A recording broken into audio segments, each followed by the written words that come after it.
ഈ വിഷയത്തെക്കുറിച്ച് സംസാരിക്കുമ്പോൾ മുസ്ലിം ലോകം ഒന്നടങ്കം അംഗീകരിക്കുന്ന ആധികാരിക ഗ്രന്ഥങ്ങളായ പരിശുദ്ധ ഖുർആനും സഹീഹുൽ ബുഖാരിയും സഹീഹുൽ മുസ്ലിമും മാത്രം അവലംബിച്ചുകൊണ്ട് മാത്രമാണ് നാം സംസാരിക്കുന്നത്. ഇമാം ബുഖാരിയും മുസ്ലിമും ഉദ്ധരിക്കുന്ന ഹദീസിൽ കാണാം, മുസ്ലിം ഉദ്ധരിക്കുന്ന ഒരു ഹദീസിൽ കാണാം. അപ്പം പല രീതിയിലും വരും. ഇപ്പോൾ ഈ സർപ്പം എന്നൊക്കെ കേൾക്കുമ്പോഴേക്ക് ഇപ്പം സാധാരണ എല്ലായിടത്തും സർപ്പം. എൻ്റെ നാട്ടിലൊക്കെ വല്ല കാവില് അമ്പലങ്ങളുമായി ബന്ധപ്പെട്ട അല്ലെങ്കിൽ ചില ഹൈന്ദവ സഹോദരന്മാർ ചില ഈ വിദ്യകളൊക്കെ മന്ത്രവാദികളായിട്ടുള്ള ആളുകളെ വീടിൻ്റെ പരിസരത്താണ് സർപ്പകാവ് ഉണ്ടാവുക. സർപ്പം എന്ന് പറഞ്ഞ സംഗതി ഉണ്ട്, അത് നിഷേധിക്കാൻ പറ്റൂല. സർപ്പം എന്ന് പറയുന്ന സാധനം ഉണ്ട്. അതെന്താ സാധനം? ജിന്നാണത്. അതെന്താ മുസ്ലിയാർ അങ്ങനെ പറയാൻ കാരണം? സഹീഹ് മുസ്ലിമിലുള്ള വളരെ വ്യക്തമായ ഹദീസാണ്. നബി സല്ലല്ലാഹു അലൈഹി വസല്ലമ പറഞ്ഞു ഒരിക്കൽ, ഇന്ന ഫിൽ മദീന, നമ്മുടെ ഈ നാട് മദീനയിൽ, നഫറം മിനൽ ജിന്നി, ഒരു വിഭാഗം ജിന്നുകൾ ഖദ് അസ്ലമു, എൻ്റെ അടുത്ത് വന്ന് മുസ്ലിങ്ങളായി പോയിട്ടുണ്ട്. സ്വഹാബികളോട് പറയാൻ, മുസ്ലിയാർ എന്താ ഇങ്ങനെയൊക്കെ സർപ്പുണ്ട് എന്നൊക്കെ പ്രസംഗിക്കുന്നത്? എന്നാൽ ഈ മുസ്ലിയാർ അർത്ഥം പറയുന്ന ഖുർആനും ഹദീസും കണ്ട് എന്ന് പറയുന്നുണ്ട്, അർത്ഥം പഴപ്പിച്ച് പറയുന്നുണ്ടോ എന്ന് നിങ്ങൾ ആരെയും തെറ്റിദ്ധരിക്കുന്നുണ്ടെങ്കിൽ ഇങ്ങനെ പിഴച്ചു പോയിട്ടുണ്ടെങ്കിൽ ഇവിടെ തിരുത്തണം. അറബി ഭാഷ അറിയുന്ന അനേകം പണ്ഡിതന്മാർ ഈ സദസ്സിലുണ്ട്. തെറ്റിക്കഴിഞ്ഞാൽ അപ്പ തിരുത്തണം. അവിടെ അർത്ഥം വെച്ചത് ശരിയായില്ല എന്ന് പറയണം. ഇത് ഖുർആനും ഹദീസോ പറയുന്നത്. നബി സല്ലല്ലാഹു അലൈഹി അബൂ ഹുറൈറ റളിയല്ലാഹു അൻഹു പറയാൻ, നബി സല്ലല്ലാഹു അലൈഹി വസല്ലമ പറഞ്ഞത് ഞാൻ കേട്ടു. എന്താ? ഇന്ന ഫിൽ മദീന, നിശ്ചയം മദീനയിൽ, നഫറം മിനൽ ജിന്നി ഖദ് അസ്ലമു, ഒരു വിഭാഗം ജിന്നുകൾ എൻ്റെ അടുത്ത് വന്ന് മുസ്ലിങ്ങളായി പോയിട്ടുണ്ട്. അതുകൊണ്ട് ഞങ്ങൾക്ക് എന്താ സ്വഹാബികൾ, അതുകൊണ്ട് നിങ്ങൾക്കുണ്ട് കേട്ടോ. അതുകൊണ്ട് ഫമൻ റആ ശൈഅം മിൻ ഹാദിഹിൽ അവാമിരി, ഇനി നിങ്ങളിൽ ആരെങ്കിലും വീടിന്റെ പരിസരത്ത്, പള്ളിയുടെ പരിസരത്ത് പാമ്പിനെ കണ്ടാൽ ഫഅ്ദുനൂഹു സലാസ, 3 തവണ അതിനോട് നിങ്ങൾ പോകാൻ പറയണം. വമൻ റആ ശൈഅൻ മിൻ ഹാദിഹിൽ അവാമിരി, എൻ്റെ അടുത്ത് വന്ന് ചില ജിന്നുകൾ മുസ്ലിങ്ങളായി പോയിട്ടുണ്ട്. അതുകൊണ്ട് നിങ്ങൾ ആരെങ്കിലും നിങ്ങളുടെ വീടിന്റെ പരിസരത്തൊക്കെ പാമ്പിനെ കണ്ടാൽ ഫൽയുഇദിൻഹു സലാസ, 3 തവണ അതിനോട് പൊക്കോളാൻ പറയണം. ഫഇൻ ബദാലഹു ബഅദു, എന്നിട്ടും അത് പോയില്ലെങ്കിൽ ഫലിയഖ്തുൽഹു, ആ പാമ്പിനെ നിങ്ങൾ കൊന്നുകളയണം. ഫഇന്നഹു ശൈത്താൻ, അത് ശൈത്താനാണ്, അല്ലെങ്കിൽ പാമ്പ് വർഗത്തിൽപ്പെട്ട സാധനമാണ്, നിങ്ങൾക്ക് ധൈര്യമായി കൊല്ലാം. അതുകൊണ്ട് 3 തവണ പൊക്കോളാൻ പറയണം. കാരണം കുറച്ച് ജിന്നുകൾ എൻ്റെ അടുത്ത് വന്ന് മുസ്ലിങ്ങളായിട്ടുണ്ട്, അവർ ഈ രൂപത്തിൽ വരും എന്ന് നബി സല്ലല്ലാഹു അലൈഹി വസല്ലം. ലോക മുസ്ലിങ്ങൾ അംഗീകരിക്കുന്നതാണ്, ലോക മുസ്ലിങ്ങൾ. ഇത് യുക്തി കൊണ്ട് തള്ളുന്നവന് ഇസ്ലാമിൽ മെമ്പർഷിപ്പ് ഇല്ലേ ഇല്ല. അതുകൊണ്ട് എൻ്റെ അടുക്ക്, എൻ്റെ ചാരത്ത് വന്നുകൊണ്ട് ഒരു വിഭാഗം ജിന്നുകൾ ഇസ്ലാം മതം ആശ്ലേഷിച്ചിട്ടുണ്ട്. അതുകൊണ്ട് ഫമൻ റആ ശൈഅം മിൻ ഹാദിഹിൽ അവാമിരി, വീടിനടുത്ത്, ആരാധനാലയങ്ങൾക്കടുത്ത് നിങ്ങൾ കാണുന്ന പാമ്പുകൾ, അങ്ങനെ പാമ്പിനെ കണ്ടു കഴിഞ്ഞാൽ ഫഅ്ദുനൂഹു സലാസ, 3 തവണ പോകാൻ പറയണം. അങ്ങനെ പാമ്പിനടാ പൊക്കോളൂ പൊക്കോളൂ പൊക്കോളൂ, ഒരൊറ്റടി, അങ്ങനല്ല. അതിനോട് പോകാൻ പറയാ, പോകാനുള്ള അവസരം കൊടുക്കുക, 2ാമതും പറയാ, 3ാമതും പറയാ. എന്നിട്ട് പോകുന്നില്ലെങ്കിൽ ലിയഖ്തുൽഹു, അതിനെ നിങ്ങൾ കൊല്ലുക, ധൈര്യമായിട്ട് കൊല്ലാം. ഇമാം ബുഖാരി ഉദ്ധരിച്ചൊരു ഹദീസിൽ കാണാം, ഇബ്നു ഉമർ റളിയല്ലാഹു അൻഹുമാ തങ്ങൾ പറയുന്നു, സമീഅതു റസൂലുള്ളാഹി സ്വല്ലല്ലാഹു അലൈഹി വസല്ലമ യഖൂലു അലൽ മിമ്പർ, ഒരു ദിവസത്തെ ഖുതുബ മിമ്പറിൽ വെച്ച് നബി തങ്ങൾ പറയുന്നത് ഞാൻ കേട്ടു. ആരാ പറയുന്നത്? ഇബ്നു ഉമർ റളിയല്ലാഹു അൻഹുമാ. എന്താ കേട്ടത്? മുസ്ലിങ്ങളെ, നിങ്ങൾ ഉഖ്തുലുൽ ഹയ്യാത്ത്, നിങ്ങൾ പാമ്പിനെ കൊല്ലണം. ഒരു ദിവസത്തെ ഖുതുബ പാമ്പിനെ കൊല്ലുന്നതിനെ കുറിച്ച്. നിങ്ങൾ പാമ്പുകളെ കൊല്ലണം. കാരണം പാമ്പ് എന്ന് പറയുന്നത് ജനവാസ യോഗ്യ ജനങ്ങൾ താമസിക്കുന്ന ഭാഗത്തേക്ക് അവൻ ഇറങ്ങി വന്നാൽ നിങ്ങൾ അവകളെ കൊല്ലണം. പല വിപത്തുകളും ദുരന്തങ്ങളും പാമ്പ് എന്ന ജീവി ഉണ്ടാക്കും. തേളും അങ്ങനെ, മരുഭൂമിയിലെ തേളിന് പാമ്പിനേക്കാൾ വിഷമുള്ള തേളുകളുണ്ട് അത്രേ. ഏതായിരുന്നാലും നിങ്ങൾ പാമ്പുകളെ കൊല്ലണം എന്നായിരുന്നു അന്നത്തെ ഖുതുബ. ഇത് കേട്ട ഒരു സഹാബിയാണ് അബ്ദുല്ലാ റളിയല്ലാഹു അൻഹു. അദ്ദേഹം കുറച്ച് നാളുകൾക്ക് ശേഷം വീടിന്റെ പരിസരത്തിൽ പാമ്പിനെ കേട്ടപ്പോൾ, യാ റസൂല് പറഞ്ഞതാണല്ലോ, നിക്കടാ അവിടെ ഹംക്കെ, നിന്നെ കൊന്നിട്ട് ആ കൂലി എനിക്ക് വാങ്ങണം എന്നും പറഞ്ഞ് ആ പാമ്പിന്റെ പിറകെ വടിയും കൊണ്ട് പോയപ്പോ ഫനാദാനി അബൂ ലുബാബ, എന്നെ അബൂ ലുബാബ എന്ന സഹാബി എന്നെ വിളിക്കുകയാണ്. ഇതിനെ കൊല്ലാൻ വേണ്ടി ഞാൻ ധൃതിയിൽ പോകുമ്പോ എന്നെ വിളിച്ചു ഒരു സഹാബി, അബൂ ലുബാബ, ലാ തഖ്തുൽ, കൊല്ലല്ലേ, പാമ്പിനെ കൊല്ലല്ലേ എന്ന് പറഞ്ഞിട്ട് എന്നെ വിളിക്കുക. ഞാൻ പറഞ്ഞു, എന്താ സഹോദരൻ, എന്താ കൊന്നാല്? നബി സല്ലല്ലാഹു അലൈഹി വസല്ലമ തങ്ങൾ മിമ്പറിൽ വെച്ച് ഖുതുബയ്ക്കിടെ പാമ്പുകളെ കൊല്ലാൻ പറഞ്ഞല്ലോ, അത് സുന്നത്താണല്ലോ, അത് ഞാൻ കേട്ടിട്ടുണ്ടല്ലോ, പിന്നെന്താ ഇയാൾ ഇങ്ങനെ പറയുന്നത്? അപ്പൊ ഈ വിളിച്ച സ്വഹാബി പറഞ്ഞു, ഫഖദ് നഹാ റസൂലുള്ളാഹി സ്വല്ലല്ലാഹു അലൈഹി വസല്ലമ ബഅദു, ശേഷം നബി വിലക്കി, അൻ ദവാത്തിൽ ബുയൂതി വഹിയൽ അവാമിറു, വീടിന്റെ പരിസരത്തും പള്ളികളുടെ പരിസരത്തൊക്കെ ഈ കാണുന്ന പാമ്പുകളെ നിങ്ങൾ ഒറ്റ അടിക്ക് കൊല്ലരുത് എന്ന് പറഞ്ഞ് വിലക്കിയ സദസ്സിൽ ഞാൻ ഉണ്ടായിരുന്നു. അത് ഇയാൾ കേട്ടിട്ടില്ലല്ലോ, എന്നാ അതും കൂടി മനസ്സിലാക്കണം. അതുകൊണ്ട് പാമ്പിനെ കാണുമ്പോൾ ഇനിയിപ്പോൾ ഇപ്പൊ ഈ വഴുത് കേട്ട ആളുകൾ ഇനി പാമ്പിനെ കണ്ട ഒക്കെ അതിനെ ജിന്നാക്കി നിങ്ങൾ അതിനെ പൂജിച്ച് നടക്കണ്ട. എവിടെ പാമ്പുണ്ടാലും അതാ ജിന്ന്. പണ്ടൊരു മുസ്ലിയാർ ഇങ്ങനെ ലൈലത്തുൽ ഖദറിന്റെ മഹാത്മ്യമൊക്കെ വഴുതു പറഞ്ഞിട്ട് തനസ്സലുൽ മലായിക, മലക്കുകൾ ഒന്നാകെ ഇറങ്ങി വരും. മലക്കുകൾ എന്ന് പറഞ്ഞാൽ നായയുടെയും പന്നിയുടെയും രൂപമല്ലാത്ത രൂപങ്ങൾ സ്വീകരിക്കുന്നവരാണ് ആര്? മലക്കുകൾ എന്നൊക്കെ വഴുതു പറഞ്ഞു കൊടുത്ത് 27-ാം രാവിലെ ഇക്കാക്ക അങ്ങനെ ഇരുന്ന് ഖുർആൻ ഓതുന്ന ഇടയിൽ അയൽവക്കത്തെ പശു കയറ് പൊട്ടിച്ച് വന്നപ്പോൾ ഇതാ വന്നിരിക്കുന്നു ലൈലത്തുൽ ഖദർ എന്ന് പറഞ്ഞതുപോലെ മലക്കല്ലേ, മലക്കായിരിക്കും, അതിനെ പിടിച്ച് കെട്ടല്ലേ അത് ലൈലത്തുൽ ഖദറാന്ന് ഇക്കാക്ക പറഞ്ഞ് വിവരമില്ലാത്ത ഇക്കാക്ക എന്ന മാതിരി ഇനി എവിടെ പാമ്പ് ഉണ്ടാലും പഠിച്ചവനെ ജിന്നാണ്, കാണേണ്ടവരൊക്കെ കണ്ടോളി, ഞങ്ങൾക്ക് വേണ്ട, അത് വേണ്ട. ചില പ്രത്യേക സാഹചര്യങ്ങളിൽ ചെണ്ടല്ലോ പഴകി ദ്രവ്യ ഒരുപാട് വയസ്സുള്ള മാതിരി മണ്ണിന്റെ നിറമുള്ള ഒരു പ്രത്യേക വിചിത്ര പാമ്പുകളൊക്കെ കാണും. ഇപ്പൊ അനിമൽ പ്ലാനറ്റിലൊക്കെ നമ്മൾ പാമ്പ് പിടുത്തക്കാരെയൊക്കെ പല പാമ്പുകളെ അവർ പരിചയപ്പെടുത്തുന്നുണ്ട്, അതിലൊന്നും കാണാത്ത വിചിത്രമായ പാമ്പ്. അപ്പൊ അങ്ങനെ വീടിന്റെ അടുത്ത് ഒക്കെ അങ്ങനെ കണ്ടാൽ അതിനോട് 3 തവണ പോകാൻ പറയണം. അല്ലാതെ കൊന്നാന്തറിയും, ചിലപ്പോൾ വിവരം അറിയും. കാരണം എന്താ, ജിന്നു വർഗത്തിൽപ്പെട്ടതാണെങ്കിൽ അതിൻ്റെ ഉപദ്രവം ശാരീരികവും മാനസികവുമായ ഉപദ്രവം അതിൻ്റെ ഭാഗത്തു നിന്ന് വരാം. ഇൻഷാ അല്ലാഹ് ഈ വിഷയം നിങ്ങൾ A to Z കേട്ടിട്ട് പ്രതികരിക്കുക. ഇപ്പൊ പറഞ്ഞു കേട്ടിട്ട് ജിന്നുണ്ട് സർപ്പുണ്ട് എന്ന് മാത്രം കേട്ട് പോകല്ലേ. ഇതിലുള്ള 2 വശം, ഇരുവശവും നിങ്ങൾ ഇൻഷാ അല്ലാഹ് കേൾക്കണം. അതുകൊണ്ട് എന്താണ് രോഗങ്ങൾ, മാനസിക രോഗങ്ങൾ, പൈശാചികമായ രോഗങ്ങൾ, എന്താണ് പൈശാചികത, എന്താണ് പിശാച് ബാധ എന്ന് നാം പഠിക്കണം. എന്താണ് പിശാച് ബാധ? അങ്ങനെ ഒരു സംഭവം ഉണ്ടോ? ശൈത്വാൻ മാനസികമായി മനുഷ്യനെ തകർക്കുവോ, സാമ്പത്തികമായി തകർക്കുവോ, മനുഷ്യന്റെ ശാന്തി കെടുത്തുമോ, അങ്ങനെ ഒരു സംഗതി ഉണ്ടോ എന്നത് ആ ഒരു ചോദ്യത്തിന് മറുപടി ഒറ്റവാക്കിൽ മറുപടി പറയാൻ പറ്റില്ല. ആദ്യം ശൈത്താനെ കുറിച്ച് പഠിക്കണം. എന്താണ് ശൈത്താൻ? അത് പഠിച്ചിട്ടല്ലേ അതിന്റെ ബാധ പഠിക്കല്. എന്താണ് ശൈത്താൻ? പരിശുദ്ധ ഖുർആൻ പറയുന്നു, സൂറത്തുൽ കഹ്ഫിൽ ഇന്ന് പാരായണം ചെയ്ത സൂറയിൽ കാണാം, വഇദ് ഖുൽനാ ലിൽ മലായികതി ഇസ്ജുദൂ ലി ആദമ ഫസജദൂ ഇല്ലാ ഇബ്ലീസ്. ഇബ്ലീസ് ഒഴിച്ച് എല്ലാ മലക്കുകളും ആദമിന് സുജൂദ് ചെയ്തു. എന്നിട്ട് പറയാം, കാന മിനൽ ജിന്നി ഫഫസഖ അൻ അംരി റബ്ബി. ഇബ്ലീസിനെ അല്ലാഹു പരിചയപ്പെടുത്തുന്നു സൂറത്തുൽ കഹ്ഫിലൂടെ.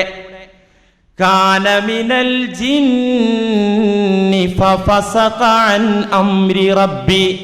ഇബ്ലീസ് ആരായിരുന്നു? കാന മിനൽ ജിന്നി, അവൻ ജിന്ന് വർഗത്തിൽപ്പെട്ട ആളായിരുന്നു. ജിന്ന് വർഗത്തിന്റെ പിതാവാകുന്നു ഇബ്ലീസ്.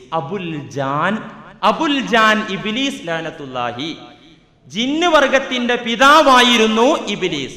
ഫഫസഖ അൻ അംരി റബ്ബി, അല്ലാഹുവിനെതിരെ പ്രവർത്തിച്ചു, അല്ലാഹുവിനോട് ധിക്കാരം പ്രവർത്തിച്ച കാരണത്താൽ അവൻ ജിന്ന് വർഗത്തിൽ നിന്ന് പുറത്താക്കപ്പെട്ടു, ആട്ടിയോടിക്കപ്പെട്ടു. അവൻ റജീമായി, അവൻ ലഈനായി, അവൻ എല്ലാ ലോക സജ്ജനങ്ങളായ ആളുകളുടെ ശാപത്തിന് പാത്രമായി. അപ്പൊ കാന മിനൽ ജിന്നി, ജിന്ന് വർഗത്തിൽപ്പെട്ട ആളായിരുന്നു. ചില ആളുകൾ പറയും ജിന്നോ, ജിന്നൊന്നുമില്ല, നമ്മൾ കാണുന്നില്ലല്ലോ, കാണാത്തൊന്നും വിശ്വസിക്കാൻ പറ്റില്ല. വേറൊരു വിഭാഗം മുസ്ലിങ്ങളിൽ നിന്നുള്ള ഒരു വിഭാഗം പണ്ഡിതന്മാർ, ഞാൻ പേര് പറഞ്ഞ് ആക്ഷേപിക്കുന്നില്ല, മുസ്ലിങ്ങളിലുള്ള ഒരു വിഭാഗം പണ്ഡിതന്മാർ ഖുർആനിന് പരിഭാഷ എഴുതിയിടത്ത് എഴുതി ചേർത്തിട്ടുണ്ട്. നിങ്ങളൊക്കെ ഒരുപക്ഷെ വായിച്ചു കാണും. ജിന്ന് എന്ന് പറഞ്ഞാൽ അത് നമ്മുടെ ദൃഷ്ടിയിൽ കാണാത്ത ഒരു വിഭാഗമൊന്നുമല്ല. ജിന്ന് എന്ന് പറഞ്ഞാൽ കാട്ടുജാതി മനുഷ്യന്മാരാണ്. കാട്ടുജാതി മനുഷ്യന്മാർ നമ്മുടെ ഈ മൂന്നാർ, ഇടുക്കി ജില്ലയിലെ വനമേഖലകളിലൊക്കെ താമസിക്കുന്ന കാടന്മാർ. ജന്ന എന്ന് പറഞ്ഞാൽ എന്താ അർത്ഥം? എന്നിട്ട് അതിന് അർത്ഥം പറയുന്നുണ്ട്. ജന്ന എന്ന് പറഞ്ഞാൽ മറഞ്ഞു, സമൂഹത്തിന്റെ ജനങ്ങളുടെ മുഖ്യധാരയിലേക്ക് വരാതെ, ജനങ്ങളുടെ മുന്നിലേക്ക് വരാതെ ജിന്ന്, സംസ്കാരമില്ലാത്ത മലപ്പുറം കാക്കാമാർക്കൊക്കെ ഉള്ള പേരാണ് ജിന്ന്. മനസ്സിലായോ? അപ്പൊ ജനങ്ങളിലേക്ക് ഇറങ്ങി വരാതെ മറഞ്ഞ് സംസ്കാരമില്ലാതെ നിൽക്കുന്ന കാടന്മാരായ ജനതയാണ് ജിന്നുകളെന്ന് പറയുകയും എഴുതുകയും ചെയ്ത യുക്തിവാദി മുസ്ലിങ്ങൾ കേരളത്തിൽ ഉണ്ടായിട്ടുണ്ട്. സുബ്ഹാനല്ലാഹ്, അത്തരക്കാർക്ക് ഇസ്ലാമിൽ മെമ്പർഷിപ്പ് ഇല്ല. കാരണം ജിന്ന്, ഇൻസ് ജിന്ന് എന്ന് രണ്ടും വേറെ വേറെയായി ഖുർആൻ എത്ര സ്ഥലത്താ പറഞ്ഞത്?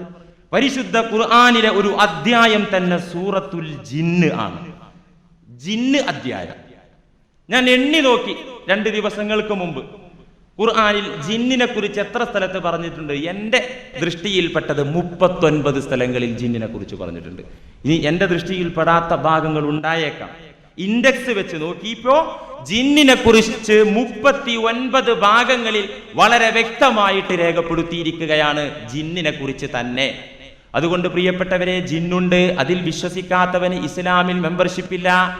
അല്ലദീന യുഅ്മിനൂന ബിൽ ഗൈബ്, അദൃശ്യമായ പല കാര്യങ്ങളിലും വിശ്വസിക്കുന്നവരാണ് ഭക്തന്മാരായ അള്ളാഹുവിന്റെ ആളുകൾ. ഭക്തന്മാരായ മുത്തഖികൾ ആരാണെന്നറിയോ? അല്ലദീന യുഅ്മിനൂന ബിൽ ഗൈബ്, അദൃശ്യമായ പലതിലും വിശ്വസിക്കേണ്ടി വരും. എന്നിട്ടാ വയുഖീമൂന സ്വലാത്ത വയൂതൂന സക്ക എന്ന് പറഞ്ഞത്. ഏത്? അദൃശ്യമായ കാര്യങ്ങളിൽ വിശ്വസിച്ചതിന് ശേഷമാണ് എന്തുള്ളത്? അത് അള്ളാഹുവിൽ മാത്രമല്ല, മലക്കുകളിൽ വിശ്വസിക്കണം, ജിന്നുകളിൽ വിശ്വസിക്കണം, ഖുർആൻ പറഞ്ഞ കാര്യങ്ങളിലൊക്കെ വിശ്വസിക്കണം. അത് ദൃശ്യമായതാണെങ്കിലും അദൃശ്യമായതാണെങ്കിലും വിശ്വസിക്കണം. എന്നിട്ടാ നിസ്കാരം നിർബന്ധമുള്ളൂ. അതുകൊണ്ട് പ്രിയരെ, ജിന്നിനെ കുറിച്ച് ഒരുപാട് ഭാഗങ്ങളിൽ പരിശുദ്ധ ഖുർആൻ ഉണർത്തുന്നുണ്ട്. സൂറത്തുൽ ജിന്നിന്റെ ഭാഗത്ത്, അതുപോലെ തന്നെ മറ്റു ഒരുപാട് സൂറകളിൽ ജിന്നിനെ കുറിച്ചുള്ള പരാമർശമുണ്ട്. ഉദാഹരണത്തിന് ചില ആയത്തുകൾ നിങ്ങൾ ശ്രദ്ധിക്കുക. അല്ലാഹു സുബ്ഹാനഹു വ തആല നബി സല്ലല്ലാഹു അലൈഹി വസല്ലമ തങ്ങളോട് പറഞ്ഞു, ഖുൽ ഊഹിയ ഇലയ്യ അന്നഹു ഇസ്തമഅ നഫറും മിനൽ ജിന്ന്. ഖുൽ നബിയെ, അങ്ങയിൽ വിശ്വസിച്ച ജനതയോട് പറയുക, അന്നഹു ഇസ്തമഅ നഫറും മിനൽ ജിന്ന്. നിങ്ങൾ അറിയാത്തൊരു സംഭവം ഇവിടെ നടന്നിട്ടുണ്ട്. എന്തറിയോ? അന്നഹു ഇസ്തമഅ നഫറും മിനൽ ജിന്ന്, ജിന്ന് വിഭാഗത്തിൽപ്പെട്ട ഒരു സംഘം ആളുകൾ നമ്മുടെ ഖുർആനോത്ത് കേട്ടിട്ടുണ്ട്. അവർ വന്നതും കേട്ടതും നിങ്ങൾ അറിഞ്ഞിട്ടില്ലല്ലോ. എന്നാൽ എല്ലാ ഗൈബും അദൃശ്യമായതും അറിയുന്ന, അദൃശ്യമായി നിലകൊള്ളുന്ന ജിന്ന് വർഗത്തെ പടച്ച റബ്ബ് പറഞ്ഞു തരുന്നു. എന്താ പറഞ്ഞു തരുന്നത്? അന്നഹു ഇസ്തമഅ നഫറും മിനൽ ജിന്ന്, ജിന്ന് വിഭാഗത്തിലെ ഒരു കൂട്ടം പരിശുദ്ധ ഖുർആൻ ശ്രദ്ധിച്ച് കേട്ടിട്ടുണ്ട്. കേട്ടിട്ടെന്താ അവർ പ്രതികരിച്ചത്? ഫഖാലൂ ഇന്നാ സമിഅനാ ഖുർആനൻ അജബാ, വളരെ അത്ഭുതകരമായ ഒരു ഖുർആൻ ഞങ്ങൾ കേട്ടു എന്നവർ പ്രതികരിച്ചു. അവർ പറഞ്ഞതാ, അത്ഭുതകരമായ ഖുർആൻ കേട്ടല്ലോ. എന്നിട്ടുള്ള പിന്നെ എന്തായി? അതും ഖുർആൻ പറഞ്ഞു തരുന്നുണ്ട്. വഇദ് സ്വറഫ്നാ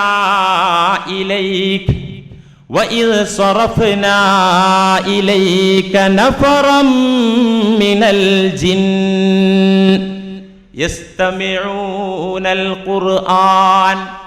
നിങ്ങളിലേക്ക് ഒരു വിഭാഗം ജിന്നുകളെ നാം തിരിച്ചുവിട്ടു നബിയെ. ഒരു വിഭാഗം ജിന്നുകളെ അങ്ങയിലേക്ക് നാം തിരിച്ചുവിട്ടു. യസ്തമിഊൻ, അവർ ഖുർആൻ കേട്ടു. അങ്ങനെ ഫലമ്മാ ഹളറൂഹു ഖാലൂ അൻസിതു, അവർ ഖുർആൻ ഓതുന്ന സദസ്സിലെത്തിയപ്പോൾ അവരിലെ ഒരു വിഭാഗത്തോട് പറഞ്ഞു, അൻസിത്തു, മിണ്ടാണ്ടിരിക്കടാ, ഖുർആനാ ഓതുന്നത്. അപ്പൊ അവർ ശബ്ദം ഉണ്ടാക്കുന്നു, മനസ്സിലായി? അപശബ്ദങ്ങൾ ഉണ്ടാക്കല്ലേ, അൻസിത്തു, ശരിക്ക് ശ്രദ്ധിച്ചു കേട്ടോ പരിശുദ്ധ ഖുർആൻ. ഫലമ്മാ ഖളൗ വല്ലൗ ഇലാ ഖൗമിഹിം മുൻദിരീൻ. ഇത് പൂർത്തീകരിച്ചപ്പോ, ഖുർആൻ പാരായണം അവസാനിച്ചപ്പോ എന്താ അവർ ചെയ്തത്? ഈ അത്ഭുതകരമായ ഖുർആൻ കേട്ടു, അതവർ ആസ്വദിച്ചു. അവരെല്ലാവരും ശ്രദ്ധിച്ചു കേട്ടിട്ട് പിന്നെന്താ ചെയ്തത്? വല്ലൗ ഇലാ ഖൗമിഹിം മുൻദിരീൻ, അവരുടെ വിഭാഗത്തിലേക്ക്, ജിന്ന് വർഗത്തിലേക്ക്, ഇവിടെ ഖുർആൻ ഓതുന്ന സദസ്സിൽ സന്നിഹിതരായിരുന്ന ജിന്നുകൾ ചെന്നിട്ട് പ്രബോധനം നടത്തി. ഇവർ മുസ്ലിങ്ങളായി. ആര്? ഇവിടെ വന്ന ജിന്നുകൾ ഇസ്ലാം മതം ആശ്ലേഷിച്ച് അവരുടെ വിഭാഗത്തിലേക്ക് തിരിച്ചു ചെന്നിട്ട് എന്തു പറഞ്ഞു? പ്രബോധനം നടത്തി. വമാ ഖലഖതുൽ ജിന്ന വൽ ഇൻസ ഇല്ലാ ലിയഅ്ബുദൂൻ. നിങ്ങൾ സാധാരണ കേൾക്കുന്ന ആയത്ത്, ജിന്നിനെയും ഇൻസിനെയും നാം സൃഷ്ടിച്ചത് എൻ്റെ അബ്ദുകളായി, എൻ്റെ ദാസന്മാരായി, മുസ്ലിങ്ങളായി മാറാൻ വേണ്ടി മാത്രമാണെന്ന് അല്ലാഹു പറഞ്ഞല്ലോ. അപ്പൊ അവരിലേക്ക് പ്രബോധനമുണ്ട്, ശറഇന്റെ കീർത്തനകളുണ്ട്. എങ്ങനെയാണ് ജിന്നുകൾ ഖുർആൻ ഓതുന്ന സദസ്സിലെത്തിപ്പെട്ടത്? എങ്ങനെ? അതിനും കാരണം ഖുർആനിൽ തന്നെ കാണാം. എങ്ങനെ എവിടെ എത്തിപ്പെട്ടത്? ഇമാം ബുഖാരിയും മുസ്ലിമും ഉദ്ധരിക്കുന്ന ഹദീസിൽ അബ്ദുല്ലാഹിബ്നു അബ്ബാസ് റളിയല്ലാഹു അൻഹുവിനെ തൊട്ട് ഉദ്ധരിക്കുന്ന ഇമാം ബുഖാരിയും മുസ്ലിമും ഉദ്ധരിക്കുന്ന ഹദീസിൽ കാണാം, നബി സല്ലല്ലാഹു അലൈഹി വസല്ലമ ഒരു സുപ്രഭാതത്തിൽ തന്റെ സ്വഹാബികളിൽ ഒരു വിഭാഗത്തോടൊപ്പം ചില സ്വഹാബിമാരോടൊപ്പം സൂഖ് ഉഖാലിലേക്ക് യാത്ര ചെയ്യുകയാണ്. ഉഖാല് പട്ടണത്തിലേക്ക് നബിയും ഒരു വിഭാഗം സ്വഹാബികളും യാത്ര ചെയ്യുകയാണ്. അവർ യാത്ര ചെയ്യുന്നതിനിടയിൽ ഒരു പ്രഭാത സമയത്ത് വഴിമധ്യത്തിൽ അവർ സുബഹി നമസ്കരിക്കാൻ ഇറങ്ങി. ആ പ്രദേശത്തിന്റെ പേരാണ് നഖ്ല. നഖ്ല എന്ന് പറയുന്ന പ്രദേശത്ത് സുബഹി നമസ്കരിക്കാൻ വേണ്ടി നബിയും സംഘവും ഇറങ്ങി. സുബഹി നമസ്കരിച്ച സമയത്ത് അപ്പോഴാണ് ഒരു പറ്റം ജിന്നുകൾ അതുവഴി വന്നത്. എന്താ വരാൻ കാരണം? അതെന്താ കാരണം? അവർ ആകാശ ലോകങ്ങളിൽ സ്വൈരവിഹാരം നടത്തുന്ന വിഭാഗമായിരുന്നു. ആകാശലോകങ്ങളിൽ സഞ്ചരിക്കാൻ സ്വാതന്ത്ര്യമുള്ള വിഭാഗമായിരുന്നു. അങ്ങനെ അള്ളാഹുവിന്റെ മലക്കുകൾ കാര്യങ്ങൾ ചർച്ച ചെയ്യുന്നത്, തീരുമാനിക്കുന്നത്, ഭൂമിയിൽ നടപ്പാക്കാനുള്ള കാര്യങ്ങൾ പ്ലാൻ ചെയ്യുന്നതൊക്കെ ഇവർ കട്ടുകേട്ടിരുന്നു. ജിന്ന് പിശാചുക്കൾ എവിടെ? വാനലോകത്ത്, ആകാശത്ത്. ഇങ്ങനെ ഇവർ സുഗമമായി ആകാശങ്ങളിലൂടെ സഞ്ചരിക്കുകയും ആകാശത്ത് മലക്കുകളുടെ ചർച്ച കട്ടുകേൾക്കുകയും ചെയ്തിരുന്നു. ഇതുവരെ പതിവായിരുന്നു. പക്ഷേ ഒരു സുപ്രഭാതത്തിൽ ഭയങ്കര സെക്യൂരിറ്റി, വാനലോകത്ത് വലിയ പാറാവുകാർ, അതുപോലെ തന്നെ അവിടെ തീയുണ്ടകളാകുന്ന മിസൈലുകളും മാലാഖമാരുടെ സെക്യൂരിറ്റിയും ഒന്നാകെ ആകാശത്ത്. എന്ത് പറ്റിപ്പത്? ഇന്ന് വരെ ഇല്ലാത്തൊരു സംഭവമുള്ളത്. ആകാശലോകങ്ങളിൽ ഇഷ്ടം പോലെ സഞ്ചരിക്കാൻ നമുക്ക് അവസരമുണ്ടായിരുന്നല്ലോ, സ്വാതന്ത്ര്യമുണ്ടായിരുന്നല്ലോ. എന്തേ സെക്യൂരിറ്റിയുടെ എണ്ണം കൂട്ടിയത്? പാറാവുകാർ കൂടിയത് എന്തുകൊണ്ട്? നമ്മെ തകർക്കാൻ എന്തിനാണ് അവിടെ മിസൈലുകൾ സംവിധാനിച്ചത് എന്ന് പിശാചുക്കൾ പരസ്പരം പറയുകയും അവർ ഭൂമിയിലൂടെ ഒരു സഞ്ചാരം നടത്തിയപ്പോഴാണ് ഈ സംഭവം കാണുന്നത്. അപ്പൊ എന്താ? നബി സല്ലല്ലാഹു അലൈഹി വസല്ലമ തങ്ങളുടെ വരവോടെ ജിന്നുകളുടെ സ്വാതന്ത്ര്യവും ശക്തിയും അല്ലാഹു നിയന്ത്രിച്ചു എന്നതാണ് ഇതിൽ നിന്ന് നമുക്ക് മനസ്സിലാക്കാനുള്ളത്. നബി സല്ലല്ലാഹു അലൈഹി വസല്ലമ തങ്ങളുടെ വരവോടുകൂടെ ജിന്നുകളുടെ ശക്തിയും സ്വാതന്ത്ര്യവും അല്ലാഹു ഒന്ന് നിയന്ത്രിച്ചു വെച്ചു.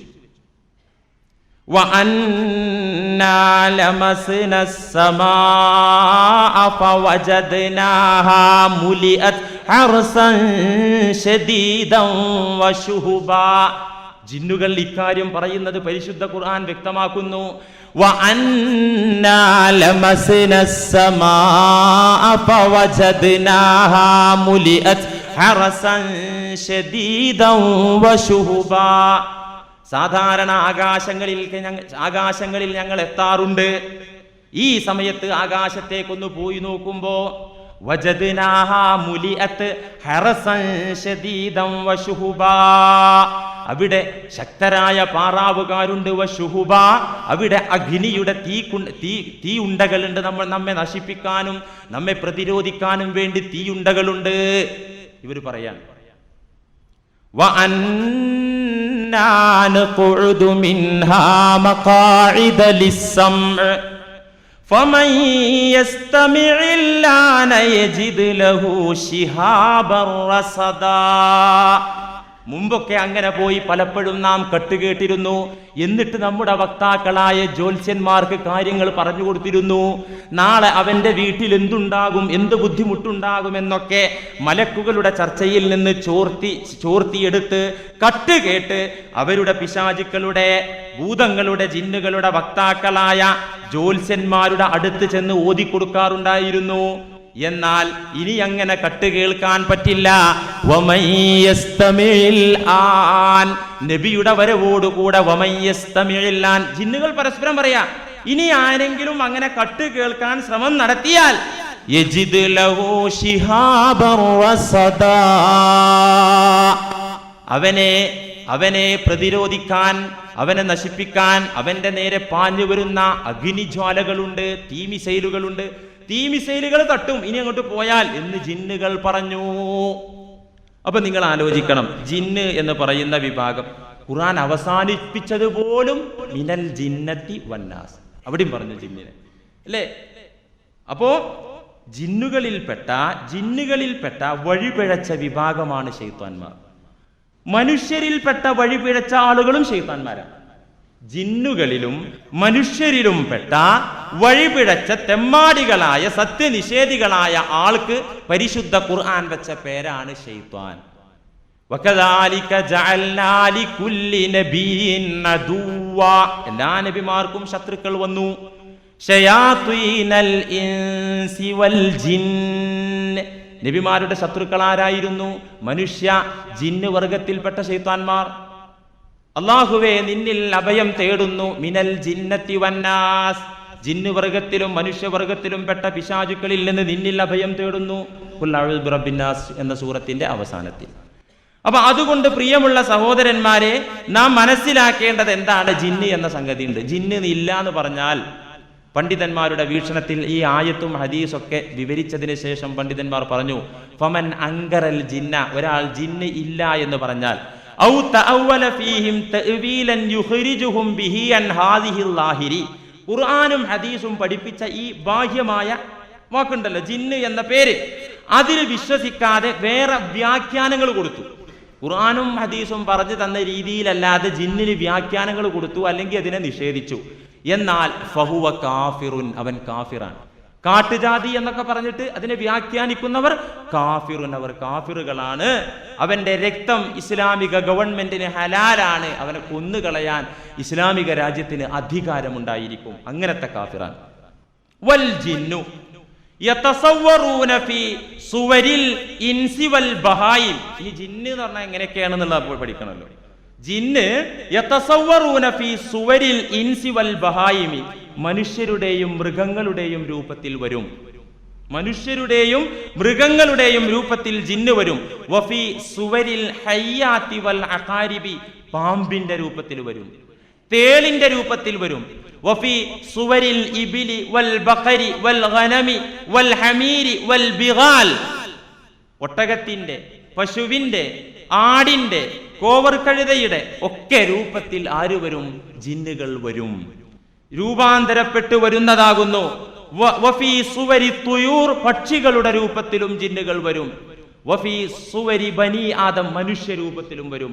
കമാ അത്തശൈത്വാനു ഖുറൈശൻ, ഖുറൈശികളുടെ മുന്നിലേക്ക് ശൈത്വാൻ വന്നതുപോലെ ഫീ സൂറത്തി സുറാഖത്ത് ബിൻ മാലിക്, സുറാഖത്ത് ബിൻ മാലിക് എന്ന മനുഷ്യന്റെ രൂപത്തിൽ ശൈത്വാൻ ഖുറൈശികളുടെ അടുത്തേക്ക് വന്നതുപോലെ.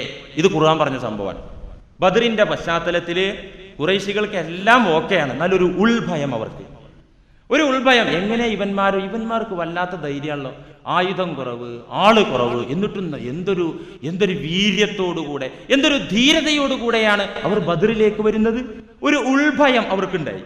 ഈ സമയത്ത് ശൈത്വാൻ സുറാഖത്ത് ബിൻ മാലിക്കിന്റെ രൂപത്തിൽ കയറി വന്നിട്ട് പറഞ്ഞു. എന്താ പറഞ്ഞത്? പേടിക്കണ്ടോ, നിങ്ങൾ ഒരിക്കലും പരാജയപ്പെടൂല, ഞാൻ നിങ്ങളുടെ ഗുണകാംക്ഷിയാണ്, ഞാൻ നിങ്ങളെ ഉപദേശിക്കാൻ വന്ന നിങ്ങളുടെ അടുത്ത നാട്ടുകാരനാണ്. ഈ സുറാഖത്ത് ബിൻ മാലിക് എന്ന് പറഞ്ഞ മനുഷ്യൻ ഇവരുടെ അടുത്ത നാട്ടുകാരനാണ്. അതുകൊണ്ട് നിങ്ങളുടെ അടുത്ത നാട്ടിലുള്ള ഞാൻ നിങ്ങളുടെ ഗുണകാംക്ഷിയാണ്, നിങ്ങൾക്ക് നല്ലതേ പറഞ്ഞിരുള്ളൂ, നിങ്ങൾക്ക് ഒരിക്കലും പരാജയം വരൂല എന്ന് പറഞ്ഞു. പറയുകയും അങ്ങനെ രണ്ട് സൈന്യവും, പരിശുദ്ധ ഖുർആൻ പറയുന്നുണ്ട്, സൂറത്തുൽ അംഫാലിൽ കാണാം ഈ സംഭവം. ഖുർആനാ പറയുന്നത്,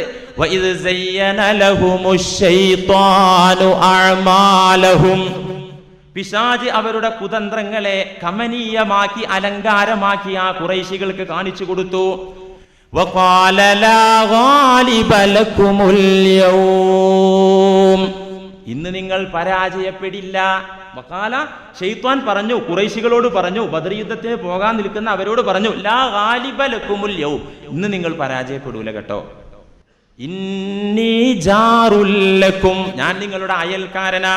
എന്നിട്ട് എന്ത് സംഭവിച്ചു? ഖുർആൻ പറയുന്നു, ഫലമ്മാ തറാഅത്തിൽ ഫിഅതാനി നകസ അലാ അഖിബൈ വഖാല ഇന്നി ബരീഉം മിൻകും ഇന്നി അറാ മാ ലാ തറൗൻ. പിശാച് പറഞ്ഞു, ഫലമ്മാ തറാഅത്തിൽ ഫിഅതാൻ, രണ്ട് ഗ്രൂപ്പ് ഏറ്റുമുട്ടിയപ്പോ, ഖുറൈശികളുടെ ഗ്രൂപ്പും സത്യവിശ്വാസികളുടെ ആളുകളും ഏറ്റുമുട്ടിയപ്പോ, നകസ അലാ അഖിബൈ, പിശാച് ഇവൻ തടി സലാമത്താക്കി. എന്നിട്ട് പറഞ്ഞു, അവൻ പറഞ്ഞു, ഞാൻ ഇന്നി ബരീഉം മിൻകും, ഇല്ല ഞങ്ങളപ്പല്ല. കാരണം എന്തേ? ഇന്നി അറാ മാ ലാ തറൗൻ, നിങ്ങൾ കാണാത്ത പലതും ഇപ്പൊ ഞാൻ കാണുന്നുണ്ട്, അവിടെ എനിക്ക് ഇനി ഇവിടെ നിന്നാ പറ്റൂല. എന്തേ സംഭവം? മലായിക്കത്തിന്റെ ഇറങ്ങി മുസ്ലിങ്ങളെ സഹായിക്കാൻ. മലക്കുകളെ വരവ് ആളുകൾക്ക് കാണൂലല്ലോ, ഖുറൈശികൾ കാണൂല, സഹാബികളും കാണൂല. സഹാബികൾ തന്നെ പറഞ്ഞു, എന്തൊരു അത്ഭുതമായിരുന്നു, വാളുകൾ പൊക്കുമ്പോഴേക്ക് ശത്രുവിന്റെ തല അതെടുക്കാം. എന്താ കാരണം? പിന്നെയാണ് ആയത്തിറങ്ങിയപ്പോഴാണ് മലക്കുകളെ ഇറക്കിയും നിങ്ങളെ സഹായിച്ചിരിക്കുന്നു എന്നുള്ള അള്ളാഹുവിന്റെ വചനം വന്നപ്പോഴാ കാര്യം പിടികിട്ടിയത്. അപ്പൊ പിശാചിനറിയാം മലക്കുകളുടെ സാന്നിധ്യം. പിശാജ് മലക്കുകളെ കണ്ടപ്പോ പെട്ടെന്ന് പിടിവിട്ടു പോയി. ഇനി ബരി ഉമ്മിൻ കുഞ്ഞാ സലാമത്താകുന്നത് ഞാൻ അല്ല. അപ്പൊ നിങ്ങൾ ആലോചിച്ച് നോക്കൂ, ഖുർആൻ പറഞ്ഞതിനനുസരിച്ച് മനുഷ്യരൂപത്തിലും പിശാച് വരും. അപ്പൊ ജിന്ന് പല രൂപത്തിലും വരും. ഏതൊരു വിഷയത്തിലും ഇഫറാത്തും തഫ്രീത്തും പാടില്ല, വീഴ്ച അവഗണന പാടില്ല, എന്നാൽ എല്ലാം സ്വീകരിക്കുന്ന അവസ്ഥയും പാടില്ല. മധ്യസമൂഹം, അതാണ് ഖൈറിന്റെ വക്താക്കൾ. അതുകൊണ്ട് ഈ വിഷയകമായി നമുക്കൊരു പഠനം നടത്താം. പ്രിയപ്പെട്ട സഹോദരന്മാരെ, നമുക്കൊക്കെ തന്നെ ശാരീരികവും മാനസികവും പൈശാചികവുമായ പലവിധ രോഗങ്ങളും ബുദ്ധിമുട്ടുകളും ഉണ്ടാകാറുണ്ട്. പല ബുദ്ധിമുട്ടുകളും രോഗങ്ങളായിട്ട്, മാനസിക പ്രശ്നങ്ങളായിട്ട് നമ്മിൽ മിക്കവാറും ആളുകൾക്കൊക്കെ ഉണ്ടായിക്കൊണ്ടിരിക്കുന്നതാണ്. എന്തുകൊണ്ടാണ് നമുക്ക് രോഗങ്ങൾ ഉണ്ടാകുന്നത്? അതിന്റെ അടിസ്ഥാന കാരണം എന്താണ്? അല്ലാഹു സുബ്ഹാനഹു വ തആലയുടെ മുൻകൂട്ടിയുള്ള ഖലാ ഖദർ മൂലമാണ് അവകളൊക്കെ ഉണ്ടാകുന്നത്. പരിശുദ്ധ ഖുർആൻ പറഞ്ഞല്ലോ, മാ അസാബ മിൻ മുസീബത്തിൻ ഫിൽ അർദ് വലാ ഫീ അൻഫുസികും ഇല്ലാ ഫീ കിതാബിൻ മിൻ ഖബ്ൽ അൻ നബ്റഅഹാ ഇന്ന ദാലിക അലല്ലാഹി യസീർ. മാ അസാബ മിൻ മുസീബത്തിൻ ഫിൽ അർളി വലാ ഫീ അൻഫുസികും. ഭൂമിയിൽ ഒരു വിപത്തും ഒരു ദുരന്തവും ഉണ്ടാകുന്നില്ല. മാ അസാബ മിൻ മുസീബത്തിൻ ഫിൽ അർളി, ഭൂമിയുടെ ഏത് കോണിലായാലും, എന്ത് പ്രകൃതി ദുരന്തങ്ങളായാലും, ഭൂകമ്പങ്ങളായാലും, പകർച്ചവ്യാധികളാണെങ്കിലും ചിക്കുൻ ഗുനിയയാണെങ്കിലും ഒക്കെ തന്നെ, മാ അസ്വാബ മിൻ മുസീബത്തിൻ ഫിൽ അർള്, ഭൂമിയിൽ ഒരു മുസീബത്തും ഉണ്ടാകുന്നില്ല. വലാ ഫീ അൻഫുസികും, മനുഷ്യരെ നിങ്ങളിലുള്ള മുസീബത്തുകളും ഉണ്ടാകുന്നില്ല, നിങ്ങൾക്കുണ്ടാകുന്ന രോഗങ്ങൾ ക്ലേശങ്ങളൊന്നും ഉണ്ടാകുന്നില്ല. ഇല്ലാ ഫീ കിതാബിൻ മിൻ ഖബ്ലി അൻ നബ്റഅഹാ, മുമ്പ് തന്നെ അള്ളാഹു കണക്കാക്കിയതിന്റെ അടിസ്ഥാനത്തിലല്ലാതെ, അള്ളാഹുവിന്റെ കിതാബിൽ രേഖപ്പെടുത്തിയ രീതിയിലല്ലാതെ, അള്ളാഹുവിന്റെ തീരുമാനപ്രകാരമല്ലാതെ നിങ്ങളിലോ ഭൂമിയിലോ ഒരു മുസീബത്തും വരികയില്ല. എന്തിനാണ് നാം ഇത് പറഞ്ഞു തരുന്നത് എന്നും അള്ളാഹ് പഠിപ്പിച്ചു. എന്തിനാ അത് പറഞ്ഞു തരുന്നത് അറിയോ? ഇതൊക്കെ അള്ളാന്റെ വിധിയാണ്. എല്ലാ മുസീബത്തിന്റെയും പിന്നിൽ അള്ളാഹുവിന്റെ ഖദർ ഖലാ ആണെന്ന് പറഞ്ഞു തരുന്നത് എന്തിനാ? ലികൈലാ തഅസൂ അലാ മാ ഫാതകും വലാ തഫ്റഹൂ ബിമാ ആതാകും. നിങ്ങൾക്ക് നഷ്ടപ്പെട്ടതിൽ നിങ്ങൾ ദുഃഖിക്കാതിരിക്കാൻ വേണ്ടിയാണ്. ലികൈലാ തഅസൂ അലാ മാ ഫാതകും, കിട്ടാതെ പോയതിന്റെ വിഷയത്തിൽ നിങ്ങൾ ദുഃഖിക്കരുത്, നിങ്ങൾ നിരാശപ്പെടരുത്. വലാ തഫ്റഹൂ ബിമാ ആതാകും, അല്ലാഹു നിങ്ങൾക്ക് നൽകിയതിൽ നിങ്ങൾ മതിമറന്ന് സന്തോഷിക്കരുത്. അപ്പൊ നിഅമത്തിന്റെ അനുഗ്രഹത്തിന്റെ കൂമ്പാരങ്ങൾ ഒന്നാകെ വരുമ്പോ ഇതെനിക്ക് കിട്ടിയല്ലോ എന്ന് വിചാരിച്ച് നിങ്ങൾ മതിമറന്ന് സന്തോഷിക്കരുത്. നിങ്ങൾക്ക് പലതും നഷ്ടപ്പെട്ടു പോയാൽ, നിങ്ങൾക്ക് ദുരന്തങ്ങൾ ഉണ്ടായാൽ, മാനസിക ശാരീരിക പ്രശ്നങ്ങൾ ഉണ്ടായാൽ, നിങ്ങൾ നിരാശപ്പെടരുത്, റബ്ബിനെ ഓർക്കണം. ഇന്നല്ലാഹ ലാ യുഹിബ്ബു കുല്ല മുഖ്താലിൻ ഫഖൂർ, അള്ളാഹു പൊങ്ങച്ചക്കാരനായ ദുരഭിമാനിയെ ഇഷ്ടപ്പെടുകയില്ല. സമ്പാദ്യങ്ങൾ കിട്ടിയപ്പോ, അനുഗ്രഹം കിട്ടിയപ്പോ എന്റെ കഴിവ് കൊണ്ട് കിട്ടി എന്ന് പറയുന്നവൻ, എന്തെങ്കിലും നഷ്ടപ്പെട്ടാൽ അയ്യോ അവിടെ ഇച്ചിരി എന്റെ ശ്രദ്ധ വിട്ടുപോയി എന്ന് പറയുന്ന പൊങ്ങച്ചക്കാരെ അള്ളാഹു ഇഷ്ടപ്പെടുകയില്ല. അപ്പൊ ഇത്തരം പ്രശ്നങ്ങളൊക്കെ ഉണ്ടാകുന്നത് എന്തുകൊണ്ട്? അള്ളാന്റെ വിധി, അള്ളാഹു കണക്കാക്കിയത്. വേറൊരു ഭാഗത്ത് കാണാം, ഖുർആൻ പല ഭാഗത്തും ഈ വിഷയം പറഞ്ഞിട്ടുണ്ട്. മാ അസ്വാബ മിൻ മുസീബത്തിൻ ഇല്ലാ ബിഇദ്നില്ലാഹ് മാ അസ്വാബ മിൻ മുസീബത്തിൻ ഇല്ലാ ബിഇദ്നില്ലാഹ് ഒരു മുസീബത്തും ഉണ്ടാവുകയില്ല മനുഷ്യരെ ഇല്ലാ ബിഇദ്നില്ലാഹ് അല്ലാഹുവിന്റെ അനുവാദത്തോടു കൂടെയല്ലാതെ വിധിയോടുകൂടെയല്ലാതെ ഒന്നും ഉണ്ടാവുകയില്ല. വമൻ യുഅ്മിൻ ബില്ലാഹി യഹ്ദി ഖൽബഹ് എന്നിട്ട് അല്ലാഹ് പറയാ മുസീബത്തിന്റെ കാര്യം പറഞ്ഞിട്ട് മുസീബത്തൊക്കെ അള്ളാഹുവിൽ നിന്ന് തന്നെയാണ്. ചില ആളുകൾ വിശ്വസിക്കുന്നു ഖൈറൊക്കെ ദൈവത്തിൽ നിന്ന് ശർറോ സാത്താനിൽ നിന്ന്. ശരിയല്ല. അത് സമ്മതിച്ചാൽ തന്നെ ഈ ശാത്താനെ ആര് പടച്ച് സ്വാതന്ത്ര്യം കൊടുത്തു? അവിടെ ഉത്തരം മുട്ടുമല്ലോ. ഖൈറൊക്കെ ദൈവം തമ്പുരാൻ, നല്ലതൊക്കെ ദൈവത്തിന്റെ വിധി, മോശപ്പെട്ടതോ സാത്താന്റെ വിധി, സാത്താന്റെ അങ്ങനെയാണെങ്കിൽ എങ്ങനെയാ ശരിയാവുക? ഈ സാത്താനെ ആര് പടച്ച് സ്വാതന്ത്ര്യം കൊടുത്തു? അപ്പൊ അള്ളാഹുവിലേക്ക് തന്നെയല്ലേ മടങ്ങിപ്പോകുന്നത്. വമൻ യുഅ്മിൻ ബില്ലാഹി യഹ്ദി ഖൽബഹ് മുസീബത്ത് വരുമ്പോ, പ്രയാസങ്ങൾ വരുമ്പോ, ശാരീരിക മാനസിക അസ്വാസ്ഥ്യങ്ങൾ മേൽക്കുമേൽ വരുമ്പോൾ, വമൻ യുഅ്മിൻ ബില്ലാഹ് അല്ലാഹുവിൽ വിശ്വസിക്കേണ്ട ക്രമം വിശ്വസിച്ച് പിടിച്ചു നിന്നാൽ യഹ്ദി ഖൽബഹ് അവന്റെ ഹൃദയത്തിന് അല്ലാഹു വഴി കാണിക്കും. അപ്പൊ അങ്ങനെ ഒരു ദുരന്തം, ഒരു പ്രതിസന്ധി, ഒരു മുസീബത്ത് വരുമ്പോ വഴിയറിയാതെ തപ്പിത്തടയേണ്ടി വരില്ല അള്ളാഹുവിൽ വിശ്വസിച്ച ആളുകൾക്ക്. യഹ്ദി ഖൽബഹ് പടച്ചവനെ ഇതിനെ ചികിത്സിച്ച് തോറ്റല്ലോ, മുസീബത്തുകൾ മേൽക്കുമേൽ വരികയാണല്ലോ, പല കേന്ദ്രങ്ങളിലും പോയല്ലോ, ഇനി എവിടെ നിരക്ഷ എന്ന് അത്തരക്കാർ പറയില്ല. അത്തരക്കാർക്ക് അങ്ങനത്തെ ചിന്ത വരില്ല. കാരണം യഹ്ദി ഖൽബ അവന്റെ ഹൃദയത്തിന് നാം വഴി കാണിക്കും, അവന് വഴി കാണിക്കും. വല്ലാഹു അലീമും വല്ലാഹു ബികുല്ലി ശൈഇൻ അലീം പടച്ച തമ്പുരാൻ എല്ലാം അറിയുന്ന നാഥൻ ഈ മുസീബത്ത് കൊടുത്ത് പരീക്ഷിച്ചിരിക്കുന്ന മനുഷ്യൻ അവനിൽ വിശ്വസിച്ച് പിടിച്ചു നിൽക്കുമ്പോൾ അവന് വഴി കാണിച്ചു കൊടുക്കും എന്ന് സാരം. എന്തിനാ അങ്ങനെയൊക്കെ അള്ളാഹു ബുദ്ധിമുട്ട് തരുന്നത്? എന്നാൽ അള്ളാഹുവിൽ വിശ്വസിച്ച ആളുകൾക്കെങ്കിലും ഒരു സുഖസൗഖ്യം തന്നൂടെ? എന്തിനാ അള്ളാഹ് ഇതൊക്കെ തരുന്നത്? എന്തിനാ രോഗം തരുന്നത്? എന്തിനാ മാനസിക ക്ലേശങ്ങൾ തരുന്നത്? എന്തിനാ? അതിനും ഖുർആൻ മറുപടി പറയുന്നുണ്ട്. നിങ്ങളെ ശാരീരികവും മാനസികവുമായി പരീക്ഷിക്കുന്നത് എന്തിനാ?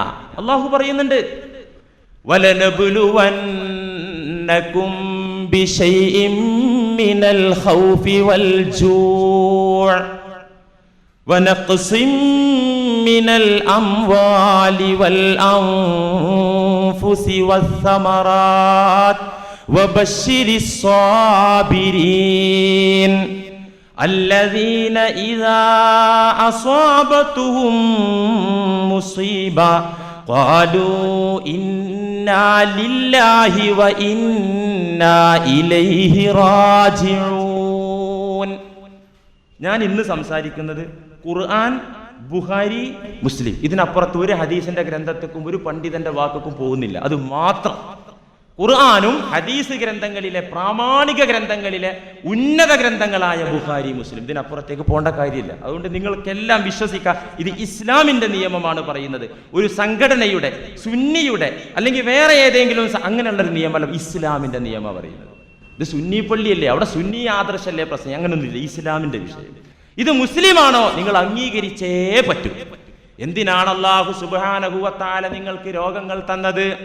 വലനബ്ലുവന്നകും ബിശൈഇൻ മിനൽ ഖൗഫി വൽ ജൂഅ് നിശ്ചയം നാം നിങ്ങളെ പരീക്ഷിക്കുക തന്നെ ചെയ്യും. അല്ലാഹു പറയുകയാണ്, ബിശൈഇൻ മിനൽ ഖൗഫി വൽ ജൂഅ് നിങ്ങൾക്ക് ആശങ്കകൾ നിങ്ങളുടെ മനസ്സിലേക്ക് ഇട്ടു തന്നുകൊണ്ട്, നിങ്ങളെ പേടിപ്പിച്ചുകൊണ്ട്, വൽ ജൂഅ് പലരെയും പട്ടിണിക്കിട്ടുകൊണ്ട്, സാമ്പത്തിക ക്ലേശങ്ങളിൽ അകപ്പെടുത്തിക്കൊണ്ട് നിങ്ങളിൽ പലരെയും നാം പരീക്ഷിക്കുക തന്നെ ചെയ്യും. മാത്രമല്ല വനഖ്സിൻ മിനൽ അംവാലി വൽ അൻഫുസി വസ്സമറാത്ത്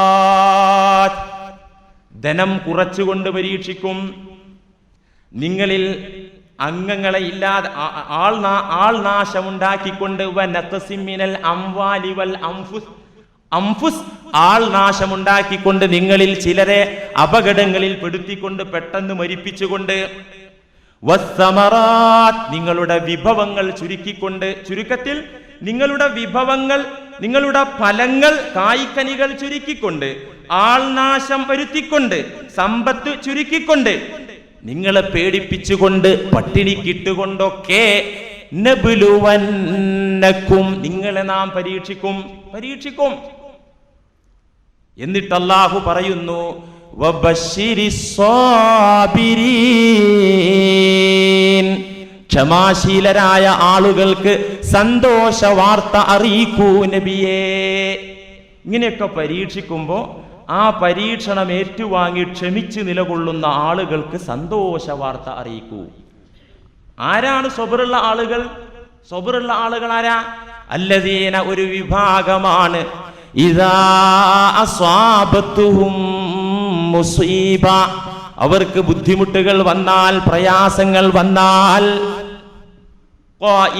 അവർ പറയും ഇന്നാ ലില്ലാഹി വ ഇന്നാ ഇലൈഹി റാജിഊൻ ഞങ്ങൾ അല്ലാഹുവിൽ നിന്ന് വന്നവരാണ്, ആ അല്ലാഹുവിലേക്ക് തന്നെ തിരിച്ചു പോകും.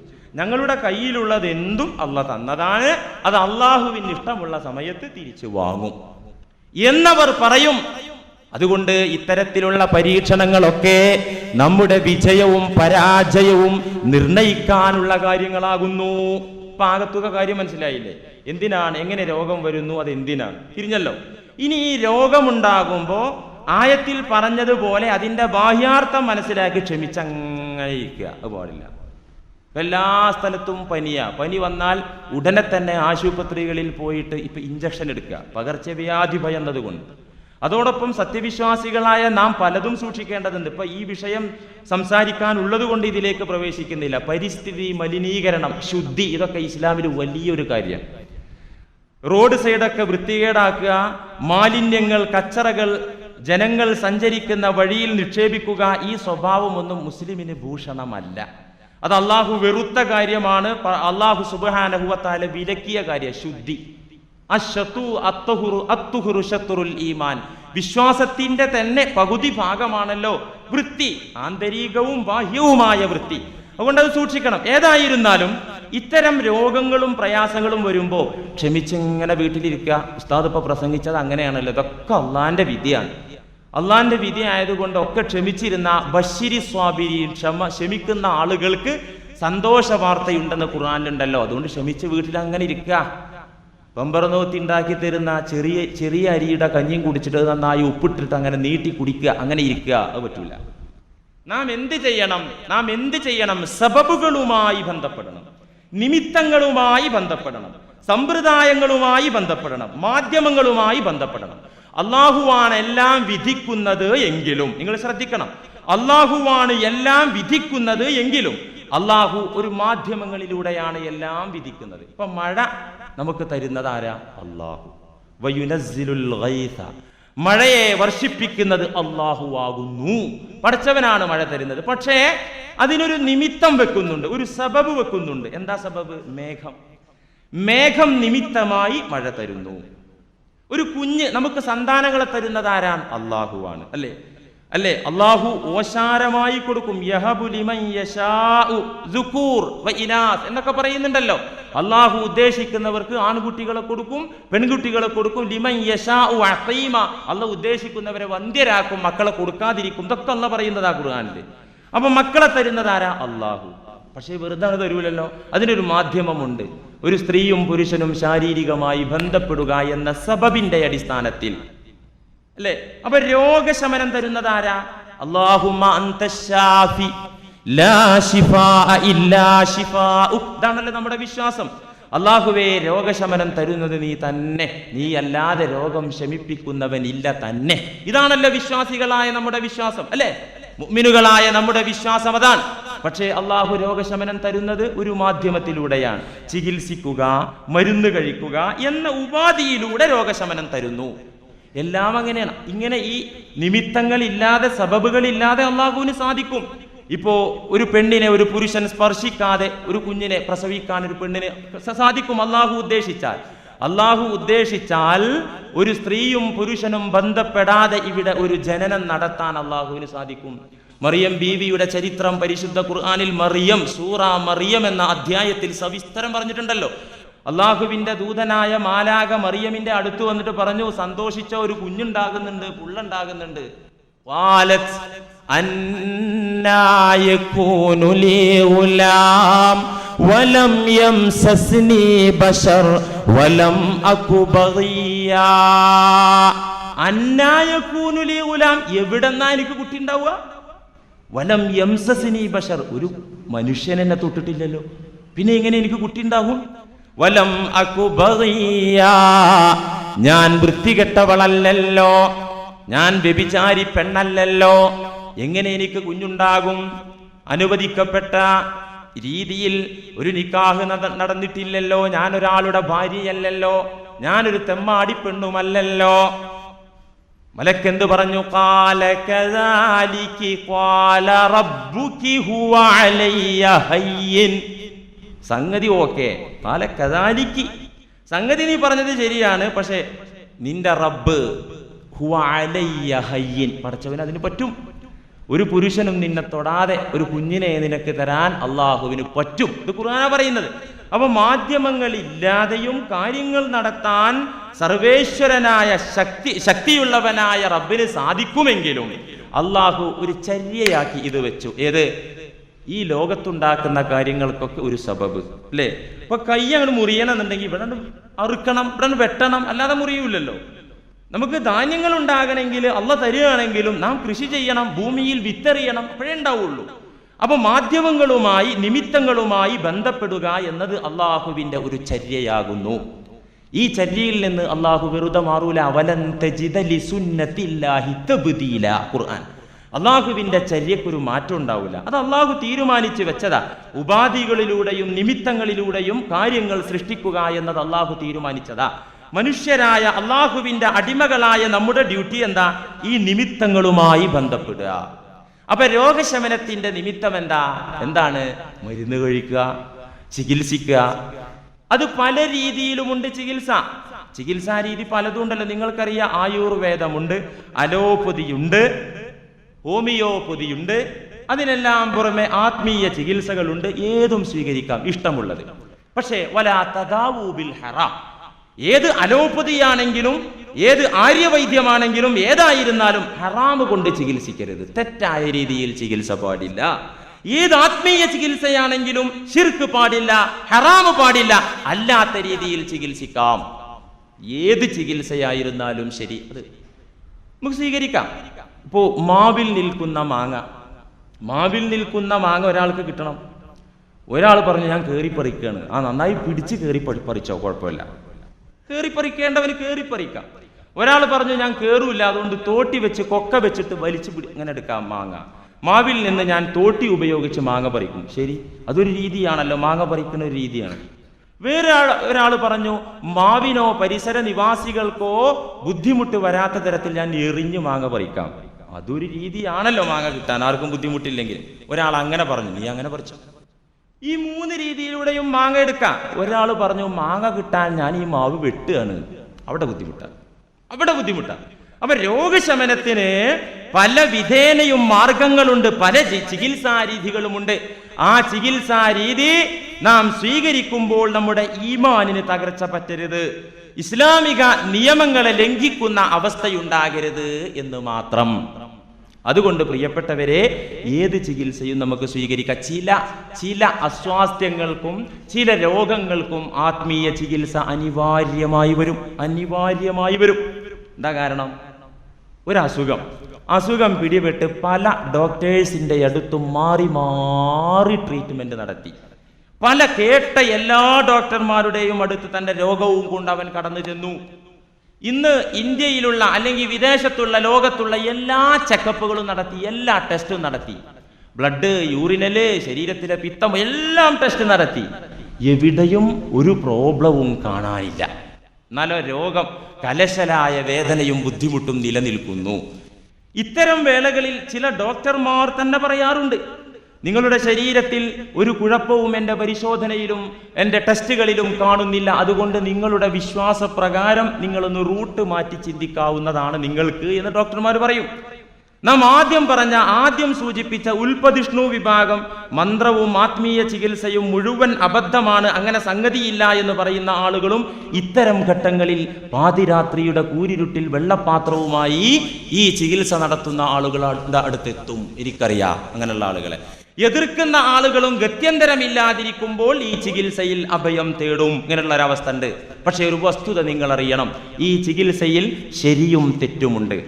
ആത്മീയ ചികിത്സയിൽ ശരിയും തെറ്റുമുണ്ട്. ഈ ചികിത്സ നടത്തുന്ന ആളുകളിൽ കള്ളന്മാരും നല്ലവരുമുണ്ട്.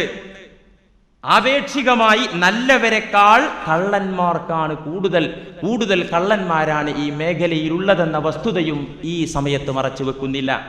ആത്മീയ ചികിത്സയിൽ അത് നടത്തുന്ന ആളുകൾ, അതിന്റെ ചികിത്സാരികളായ ആളുകളിൽ നല്ലവരെക്കാൾ ചീത്ത ആളുകൾ, ചൂഷണത്തിന്റെ ആളുകൾ, കള്ളന്മാർ, തട്ടിപ്പ് വീരന്മാരാണ് കൂടുതൽ എന്ന വസ്തുത അവഗണിക്കുന്നില്ല.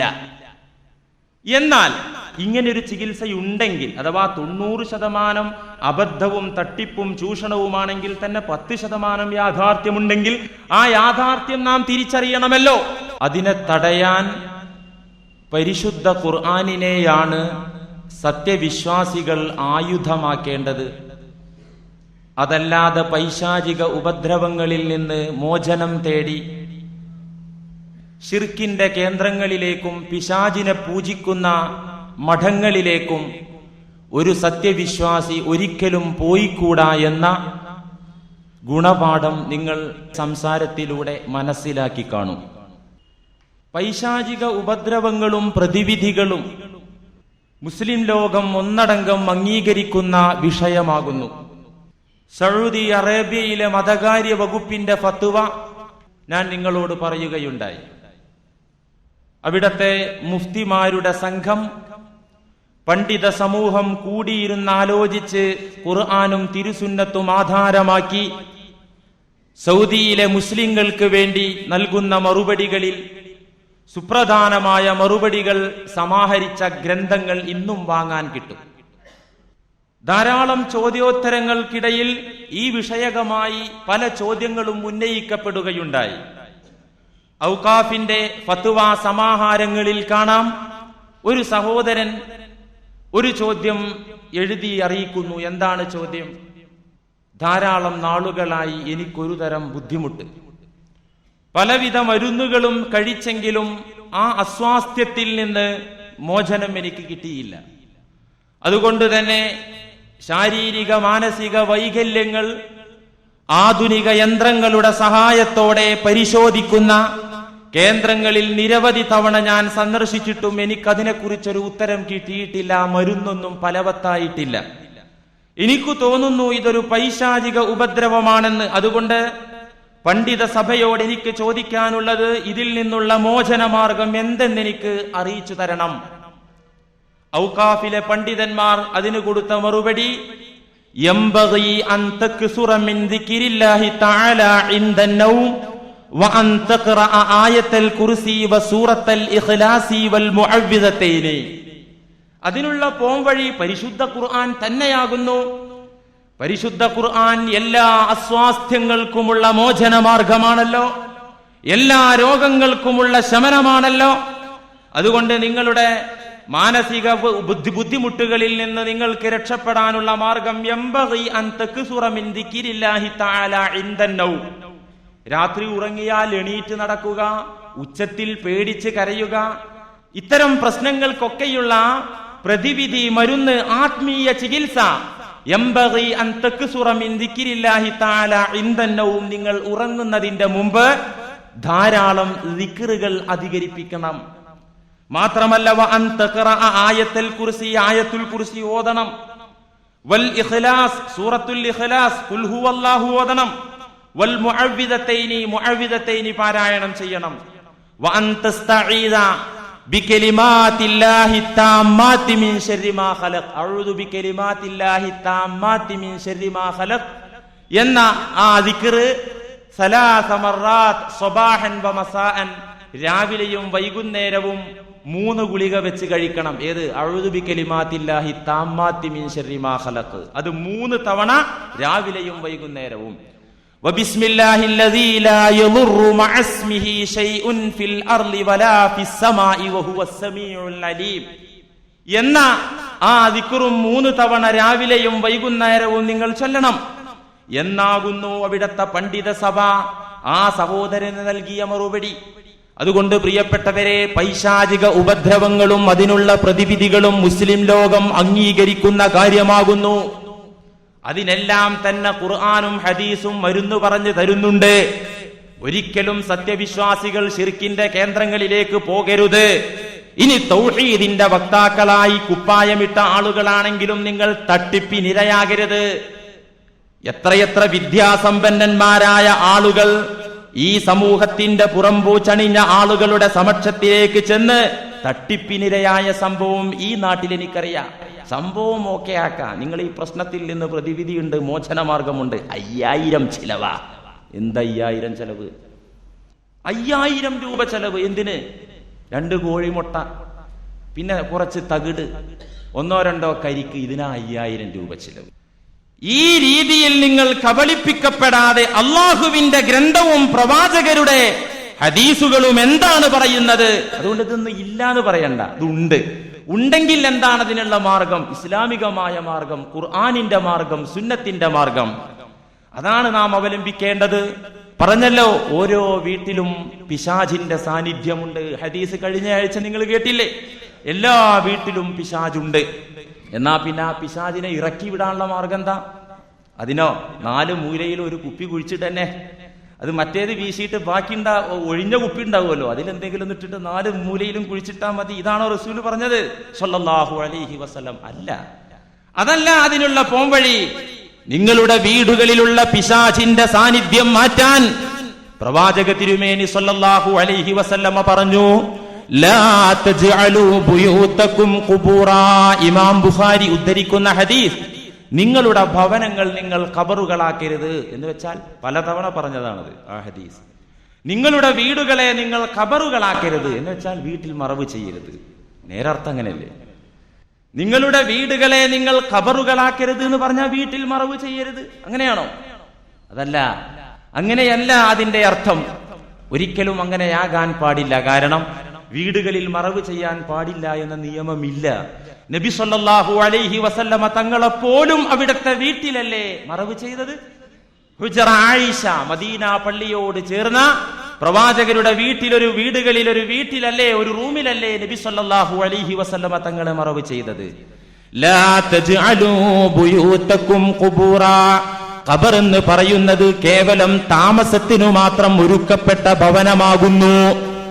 അവിടെ താമസം മാത്രമേ ഉള്ളൂ, വേറെ ഒന്നും ഖബറിലില്ല.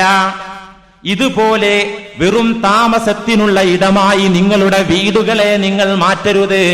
അവിടെ പ്രാർത്ഥനകൾ നടക്കണം, ഖുർആൻ പാരായണം നടക്കണം, തസ്ബീഹ് നടക്കണം, സൽക്കർമ്മങ്ങൾ നിങ്ങളുടെ വീട്ടിൽ നടക്കണം എന്ന് പഠിപ്പിച്ച് പിറകെ റസൂലുള്ളാഹി സ്വല്ലല്ലാഹു അലൈഹി വസല്ലമ പറഞ്ഞു, ഫഇന്നൽ ബൈതല്ലദീ തുഖറഉ ഫീഹി സൂറത്തുൽ ബഖറ. നിശ്ചയം സൂറത്തുൽ ബഖറ പാരായണം ചെയ്യപ്പെടുന്ന ഭവനങ്ങൾ, വീടുകൾ, സൂറത്തുൽ ബഖറ പാരായണം നടക്കുന്ന വീടുകൾ, ലാ യദ്ഖുലുഹു ശൈത്വാൻ. അത്തരം വീടുകളിൽ പിശാച് പ്രവേശിക്കുകയില്ല. സൂറത്തുൽ ബഖറ പാരായണം ചെയ്യപ്പെടുന്ന വീടുകളിൽ പിശാച് കയറി വരികയില്ല. അതാണ് കുപ്പി കുഴിച്ചിട്ടുകൊണ്ട് മാത്രമായില്ല. ഖുർആൻ പാരായണം നടക്കട്ടെ, അള്ളാഹുവിന്റെ വചനം ആ വീടുകളിൽ ഉയരട്ടെ. ഇന്ന് ഉണ്ടോ?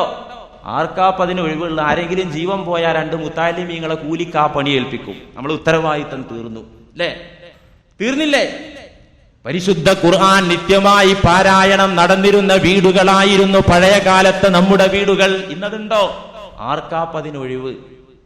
ഒഴിവില്ലാത്തത് കൊണ്ട് തന്നെ പണ്ഡിതന്മാർ ഇതിൽ ചില സൗകര്യങ്ങൾ നമുക്ക് പറഞ്ഞു തന്നു. സൂറത്തുൽ ബഖറ മുഴുവൻ ഓതാൻ എല്ലാവർക്കും എല്ലാ സമയത്തും എല്ലാ ദിവസവും അവസരം ഒത്തുകൊള്ളണമെന്നില്ല. 286 ആയത്തുകളുണ്ട് സൂറത്തുൽ ബഖറ. അതുകൊണ്ട് 286 ആയത്തുകളും ഓരോ ദിവസം രാവിലെയോ വൈകുന്നേരമോ പാരായണം ചെയ്യാൻ എല്ലാവർക്കും സാധിച്ചു കൊള്ളണമെന്നില്ല, എന്നും സാധിച്ചു കൊള്ളണമെന്നില്ല.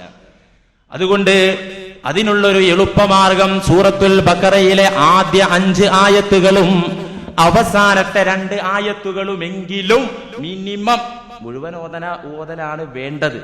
മുഴുവൻ ഓതാൻ നിങ്ങൾക്ക് എന്നും അസൗകര്യമുണ്ടെങ്കിൽ ആദ്യത്തെ 5 ആയത്തുകൾ അലിഫ് ലാം മീം ദാലിക്കൽ കിതാബ് ലാ റൈബ ഫീ എന്ന് തുടങ്ങുന്ന 5 ആയത്തുകൾ, സൂറത്തുൽ ബഖറയുടെ അവസാനത്തെ 2 ആയത്തുകൾ ആമനർ റസൂലു എന്ന് തുടങ്ങുന്ന 2 ആയത്തുകൾ, ഇത് ഇങ്ങനെ 7 ആയത്തുകളെങ്കിലും മിനിമം നിങ്ങൾ ഓരോ ദിവസവും പാരായണം ചെയ്യണം. ഈ ആയത്തുകളും നേരത്തെ പറഞ്ഞ തസ്ബീഹ് അദ്കാറുകളും ഹദീസിൽ വന്ന ദിക്റുകളും എല്ലാം ഉൾക്കൊള്ളുന്ന ഒരു പ്രാർത്ഥനാ സമാഹാരമാകുന്നു ഹദ്ദാദ്. നമ്മുടെ പഴയ ആളുകളൊക്കെ വീടുകളിൽ ചൊല്ലിയിരുന്നു ഹദ്ദാദ്. പഴയ ആളുകളൊക്കെ ഹദ്ദാദ് എന്ന ബിദ്അത്ത് ചൊല്ലി നരകത്തിലേക്ക് കടന്നുപോയത് നമ്മളൊക്കെ ഇവിടെ വെച്ച് തന്നെ നോക്കിക്കണ്ടതിനാൽ ആ പണി നമ്മളൊക്കെ മാറ്റിവെച്ചു. കാരണം ഹദ്ദാദ് റാത്തീബ് കടുത്ത ബിദ്അത്താ. പൂർവീകരൊക്കെ അത് ചൊല്ലി നരകത്ത് പോയത് നമ്മളൊക്കെ ഇവിടെ വെച്ച് കണ്ടു. അപ്പൊ ഇനി നമ്മൾ എന്തിനാ നരകത്ത് പോണത്? അതൊക്കെ ബിദ്അത്തല്ലേ? ഏത് ഹദ്ദാദ്? പരിശുദ്ധ ഖുർആനിലെ ആയാത്തുകളും ഹദീസിൽ വാരിദായിരിക്കുന്ന അദ്കാറുകളും, അതിന് പുറമെ ചില മഹാന്മാരുടെ ഹദറത്തിലേക്ക് എന്ത് ഓതുന്നുണ്ട്? ഫാത്തിഹ ഓതുന്നുണ്ട്. പഠിച്ചവനെ, ഇതിന്റെ സവാബ് അവർക്കും ഞങ്ങൾക്കും താ. ഇതിലെന്താ ശിർക്ക്? ഇതിലെന്താ ബിദ്അത്ത് വരുന്നത്? ഇത്രയേ ഉള്ളൂ. പിന്നെ ഉള്ളത് മുഴുവൻ പരിശുദ്ധ ഖുർആനിലും പ്രവാചകന്റെ ഹദീസുകളിലും വന്നിരിക്കുന്ന വാരിദായ അദ്കാറുകളാകുന്നു. ഇത് പഴയ ആളുകൾ ചൊല്ലിയിരുന്നു, അതിന്റെ ഗുണം അവർക്ക് കിട്ടിയിരുന്നു. അപ്പൊ നേരത്തെ പറഞ്ഞ ബിസ്മില്ലാഹില്ലദീ ലാ യദുറു മഅസ്മിഹി ശൈഉൻ ഫിൽ അർളി വലാ ഫിസ് സമാഇ വഹുവസ് സമീഉൽ അലീം, അല്ലാഹുവിന്റെ നാമം എവിടെയുണ്ടോ ആ നാമത്തോടുകൂടെ ആകാശത്ത് നിന്നോ ഭൂമിയിൽ നിന്നോ ഒരു ഉപദ്രവവും വരികയില്ല എന്നർത്ഥം വരുന്ന സുന്ദരമായ തസ്ബീഹ് ദിക്റുകൾ. ഇതൊക്കെ തന്നെ നാം പതിവാക്കുമ്പോൾ ഇത്തരം ഉസ്വാസുകളും അസ്വാസ്ഥ്യങ്ങളും നമുക്ക് വരാതെ നമുക്ക് രക്ഷപ്പെടാൻ സാധിക്കും. പ്രിയപ്പെട്ടവരെ, പഴയ ആളുകൾ പഠിപ്പിച്ചതും പറഞ്ഞതും ഒക്കെ വിഡ്ഢിത്തമാണ് എന്നാണ് പലരും മനസ്സിലാക്കിയത്. പഴയ ആളുകൾ പറഞ്ഞു തന്നതൊക്കെ അതൊക്കെ ഇല്ലാത്തതാണ്. കുറച്ചൊക്കെ ഉണ്ടാവും, കാളക്കൊമ്പത്താണ് ആകാശഭൂമികൾ നിൽക്കുന്നത് എന്ന ചില തമാശകളൊക്കെ ഉണ്ടാവും. ആ തമാശകൾ മാറ്റിവെച്ചാൽ പഴയ ആളുകൾ പറഞ്ഞു തന്നതൊക്കെ അബദ്ധമാണ് അങ്ങനെ പറയാൻ പറ്റൂ. ചില തമാശകൾ, ഇപ്പൊ നമ്മളും ചില തമാശയൊക്കെ പറഞ്ഞില്ലേ? അപ്പൊ ചില തമാശകൾ ഏതെങ്കിലും കിതാബിലൊക്കെ ചില ആളുകൾ എഴുതി വെച്ച തമാശകളൊക്കെ പറഞ്ഞു പഠിപ്പിച്ചിട്ടുണ്ടെങ്കിലും പഴയ ആളുകൾ പറഞ്ഞു തന്നതെല്ലാം അബദ്ധമാണെന്ന് പറയാൻ പറ്റൂല.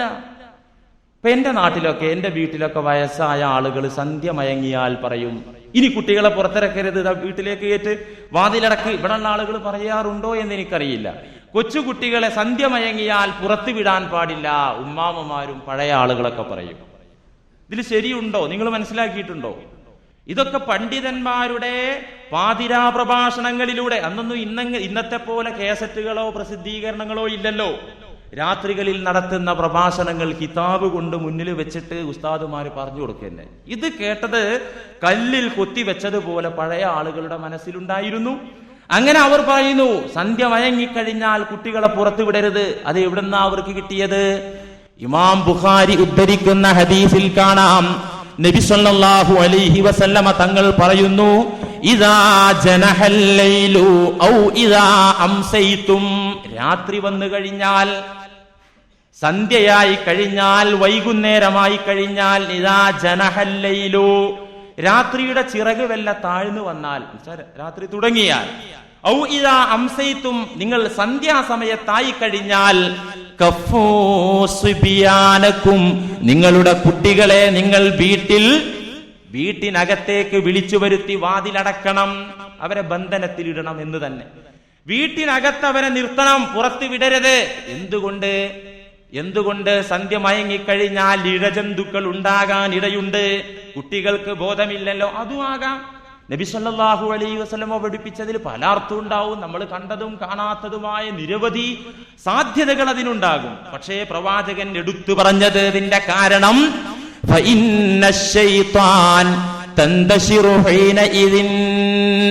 എന്തുകൊണ്ട് നിങ്ങൾ കുട്ടികളെ പുറത്ത് വിട്ടുകൂടാ?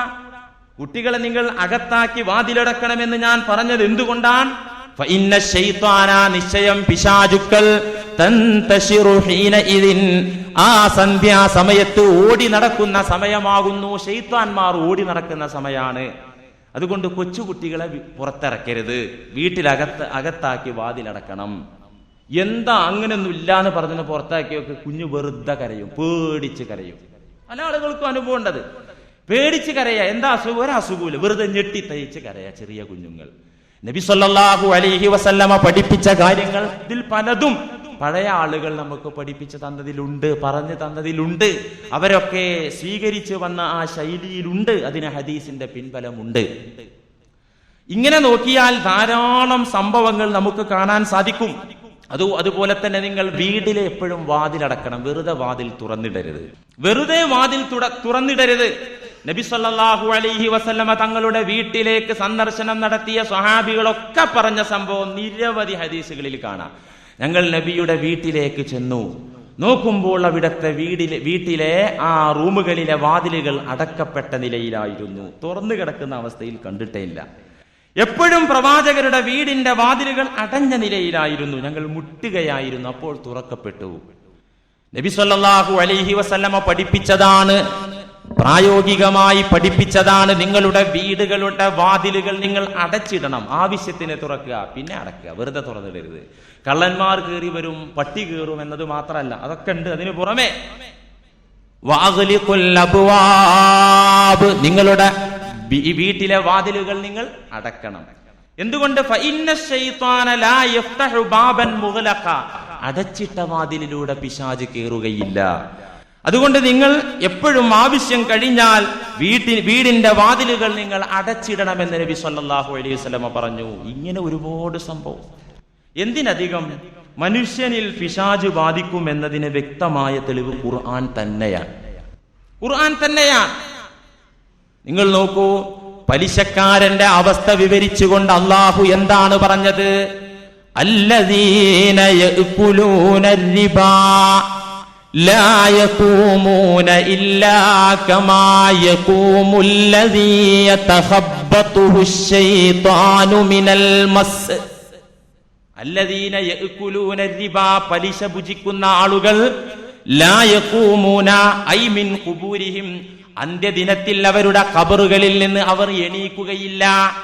എപ്രകാരമല്ലാതെ? ഇല്ലാ കമാ യഖൂമുല്ലദീ യതഖബ്ബതുഹു ശൈത്വാനു മിനൽ മസ്. പിശാച് ബാധയേറ്റ മനുഷ്യൻ എണീക്കും ക്രമത്തിലല്ലാതെ ഇവൻ എണീക്കില്ല. പിശാച് ബാധയേറ്റ മനുഷ്യൻ എണീക്കുന്നത് എങ്ങനെയാണോ അങ്ങനെയായിരിക്കും പലിശ ഭക്ഷിക്കുന്ന ആളുകൾ ഖബറുകളിൽ നിന്ന് അന്ത്യദിനത്തിൽ എണീറ്റ് വരിക. ഇല്ലാത്ത ഒന്നിനോട് അള്ളാഹു സാദൃശ്യപ്പെടുത്തുകയില്ല, ഉപമിക്കുകയില്ല. ഉള്ളതിനോടെ അള്ളാഹു ഉപമിക്കൂ. അറബികൾക്കൊരു വിശ്വാസമുണ്ടായിരുന്നു. ചില ഭ്രാന്തന്മാരെ കുറിച്ച് അവർ പറയും, ഇതാ ജിന്ന് ബാധിച്ച ആൾ, പിശാച് ബാധിച്ച ആൾ എന്ന് അറബികൾ പറയാറുണ്ടായിരുന്നു. അവരുടെ വിശ്വാസത്തിൽ അങ്ങനെയൊരു കാര്യമുണ്ടായിരുന്നു. ജിന്ന് ബാധിച്ചതാണ് അയാളുടെ ഭ്രാന്തിന്റെ കാരണം. അന്ന് അറേബ്യയിലുള്ള ചില ആളുകൾ പറയാറുണ്ടായിരുന്നു. ഇതിനെ സ്ഥിരീകരിച്ചുകൊണ്ട്, ഇതിന് അംഗീകാരം നൽകിക്കൊണ്ട്, അതിനെ വാസ്തവമാക്കിക്കൊണ്ട് ഖുർആൻ പറഞ്ഞു, നിങ്ങൾക്ക് പരിചയമുണ്ടല്ലോ, ജിന്ന് ബാധിച്ച മനുഷ്യന്റെ ഈ ലോകത്തെ അവസ്ഥ നിങ്ങൾക്കറിയുമല്ലോ. എന്താ അവസ്ഥ? എണീക്കാൻ പറ്റൂല. എണീറ്റ് നിന്നാൽ തന്നെ വീണുപോകും. കയ്യും കാലും തലയും നിലത്തിട്ടടിക്കും. ഇതൊക്കെ ജിന്ന് ബാധിച്ച മനുഷ്യന്റെ അവസ്ഥയാണ്. ഇതുപോലെ ആയിരിക്കും ഖബറുകളിൽ നിന്ന് ആഖിറത്തിലെ ഭ്രാന്തനായ പലിശക്കാരൻ എണീറ്റ് വരുന്നത്. അപ്പൊ ഉള്ള ഒന്നിനോടാണ് ഉപമിക്കുക. ഇപ്പൊ നമുക്കും അറിയാത്തൊരു കാര്യം പഠിപ്പിച്ചു തരുമ്പോ സാദൃശ്യപ്പെടുത്തി ഉദാഹരണ സഹിതം ഉപമപ്പെടുത്തി പറഞ്ഞു തരും. ഉപമപ്പെടുത്തി പറഞ്ഞു തരുമ്പോ മുശബ്ബഹ് ബിഹി, ഏതിനോടാണോ സാദൃശ്യപ്പെടുത്തുന്നത് ആ സാധനം നമുക്ക് പരിചയമുള്ള സാധനമാകണം, അല്ലേ? പരിചയമില്ലാത്ത ഒന്നിനോട് ഉപമിക്കാൻ പറ്റുമോ? നമുക്ക് തിരിയില്ലല്ലോ. തിരിയാനും മനസ്സിലാകാനും കൂടുതൽ ഗ്രഹിക്കാനും വേണ്ടിയാണല്ലോ ഉപമ കൊണ്ട് പറയുന്നത്.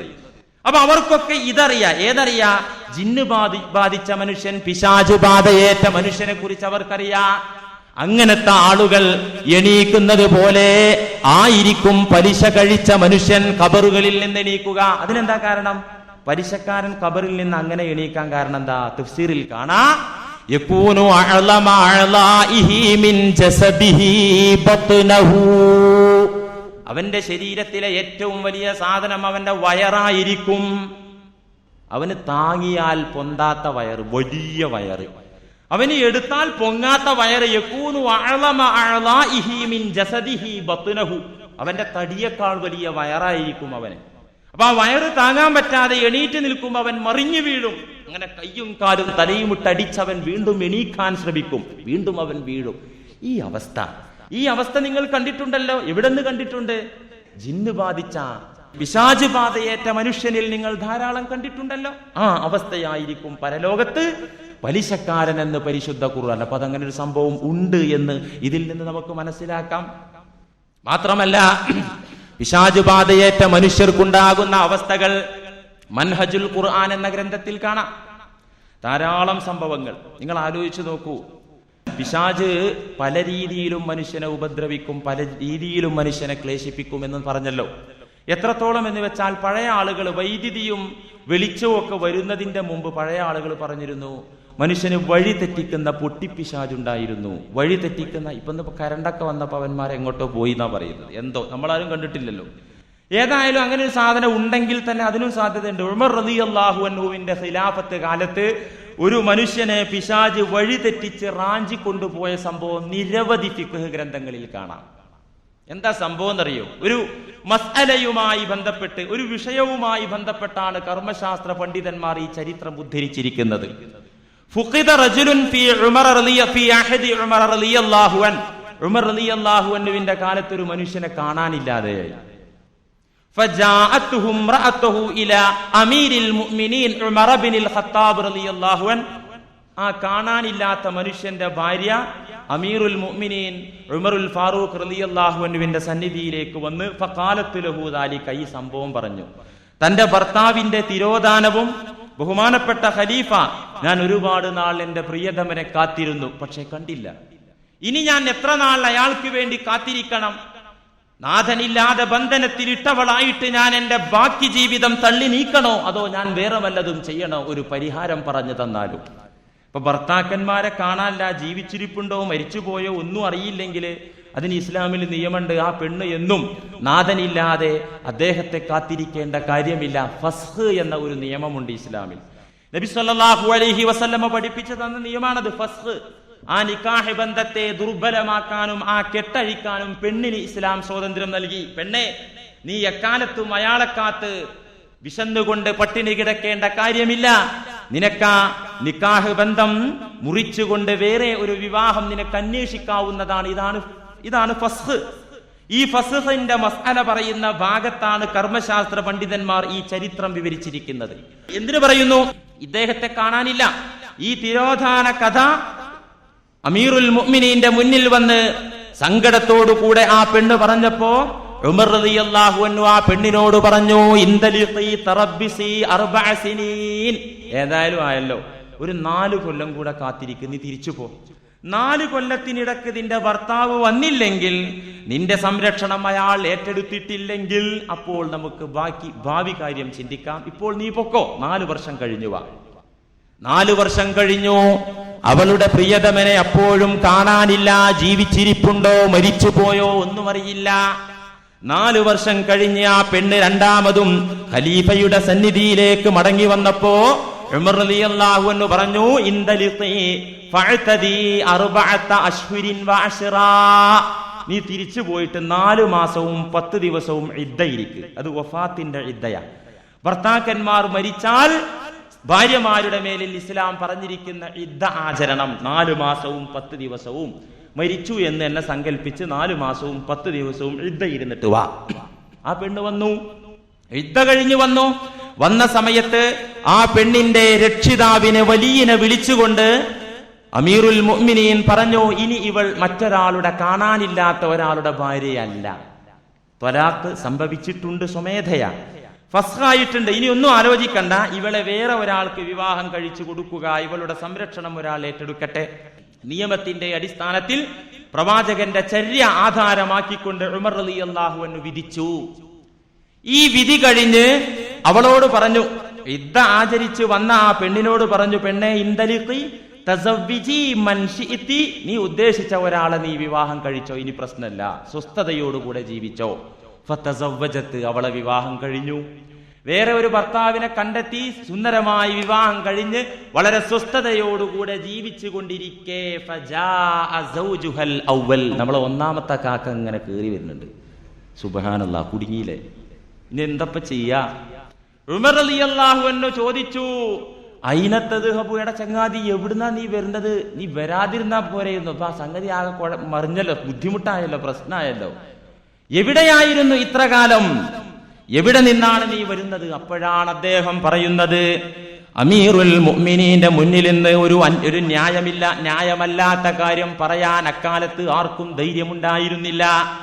തെറ്റായ ഒരു കാര്യം ഉമറുൽ ഫാറൂഖിന്റെ മുന്നിൽ നിന്ന് പറയാൻ അക്കാലത്ത് അവിശ്വാസികൾക്ക് പോലും ധൈര്യമുണ്ടായിരുന്നില്ല.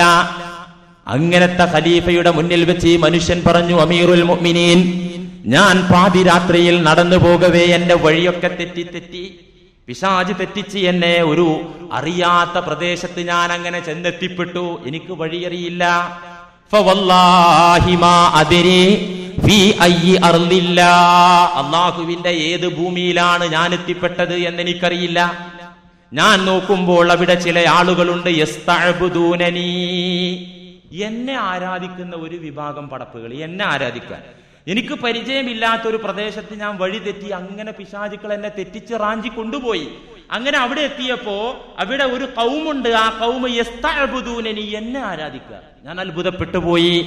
അങ്ങനെ എനിക്ക് അവിടെ നിന്ന് മോചനമില്ലാതെ ദീർഘനാളുകൾ ഞാൻ അവിടെ കഴിച്ചു കൂട്ടവേ ഒരിക്കൽ സത്യവിശ്വാസികളായ ഒരു വിഭാഗം ജിന്നുകൾ ആ വഴി വന്നു. ഇത് ഞാൻ നിഷേധികളായ മുശ്രിക്കുകളായ ജിന്നുകളുടെ ബന്ധനത്തിലാണ് ഞാൻ ഉണ്ടായിരുന്നത്. വർഷങ്ങൾ കഴിഞ്ഞ് ഒരു സുപ്രഭാതത്തിൽ അതുവഴി സത്യവിശ്വാസികളായ ജിന്നുകൾ കടന്നു വന്നു. സത്യവിശ്വാസികളായ ജിന്നുകൾ ഈ മുശ്രിക്കുകളായ ജിന്നുകളോടും ഏറ്റുമുട്ടി യുദ്ധം ചെയ്തു. യുദ്ധത്തിൽ മുശ്രിക്കുകളായ ജിന്നുകൾ തോറ്റോടി, ഞാൻ മോചിതനായി.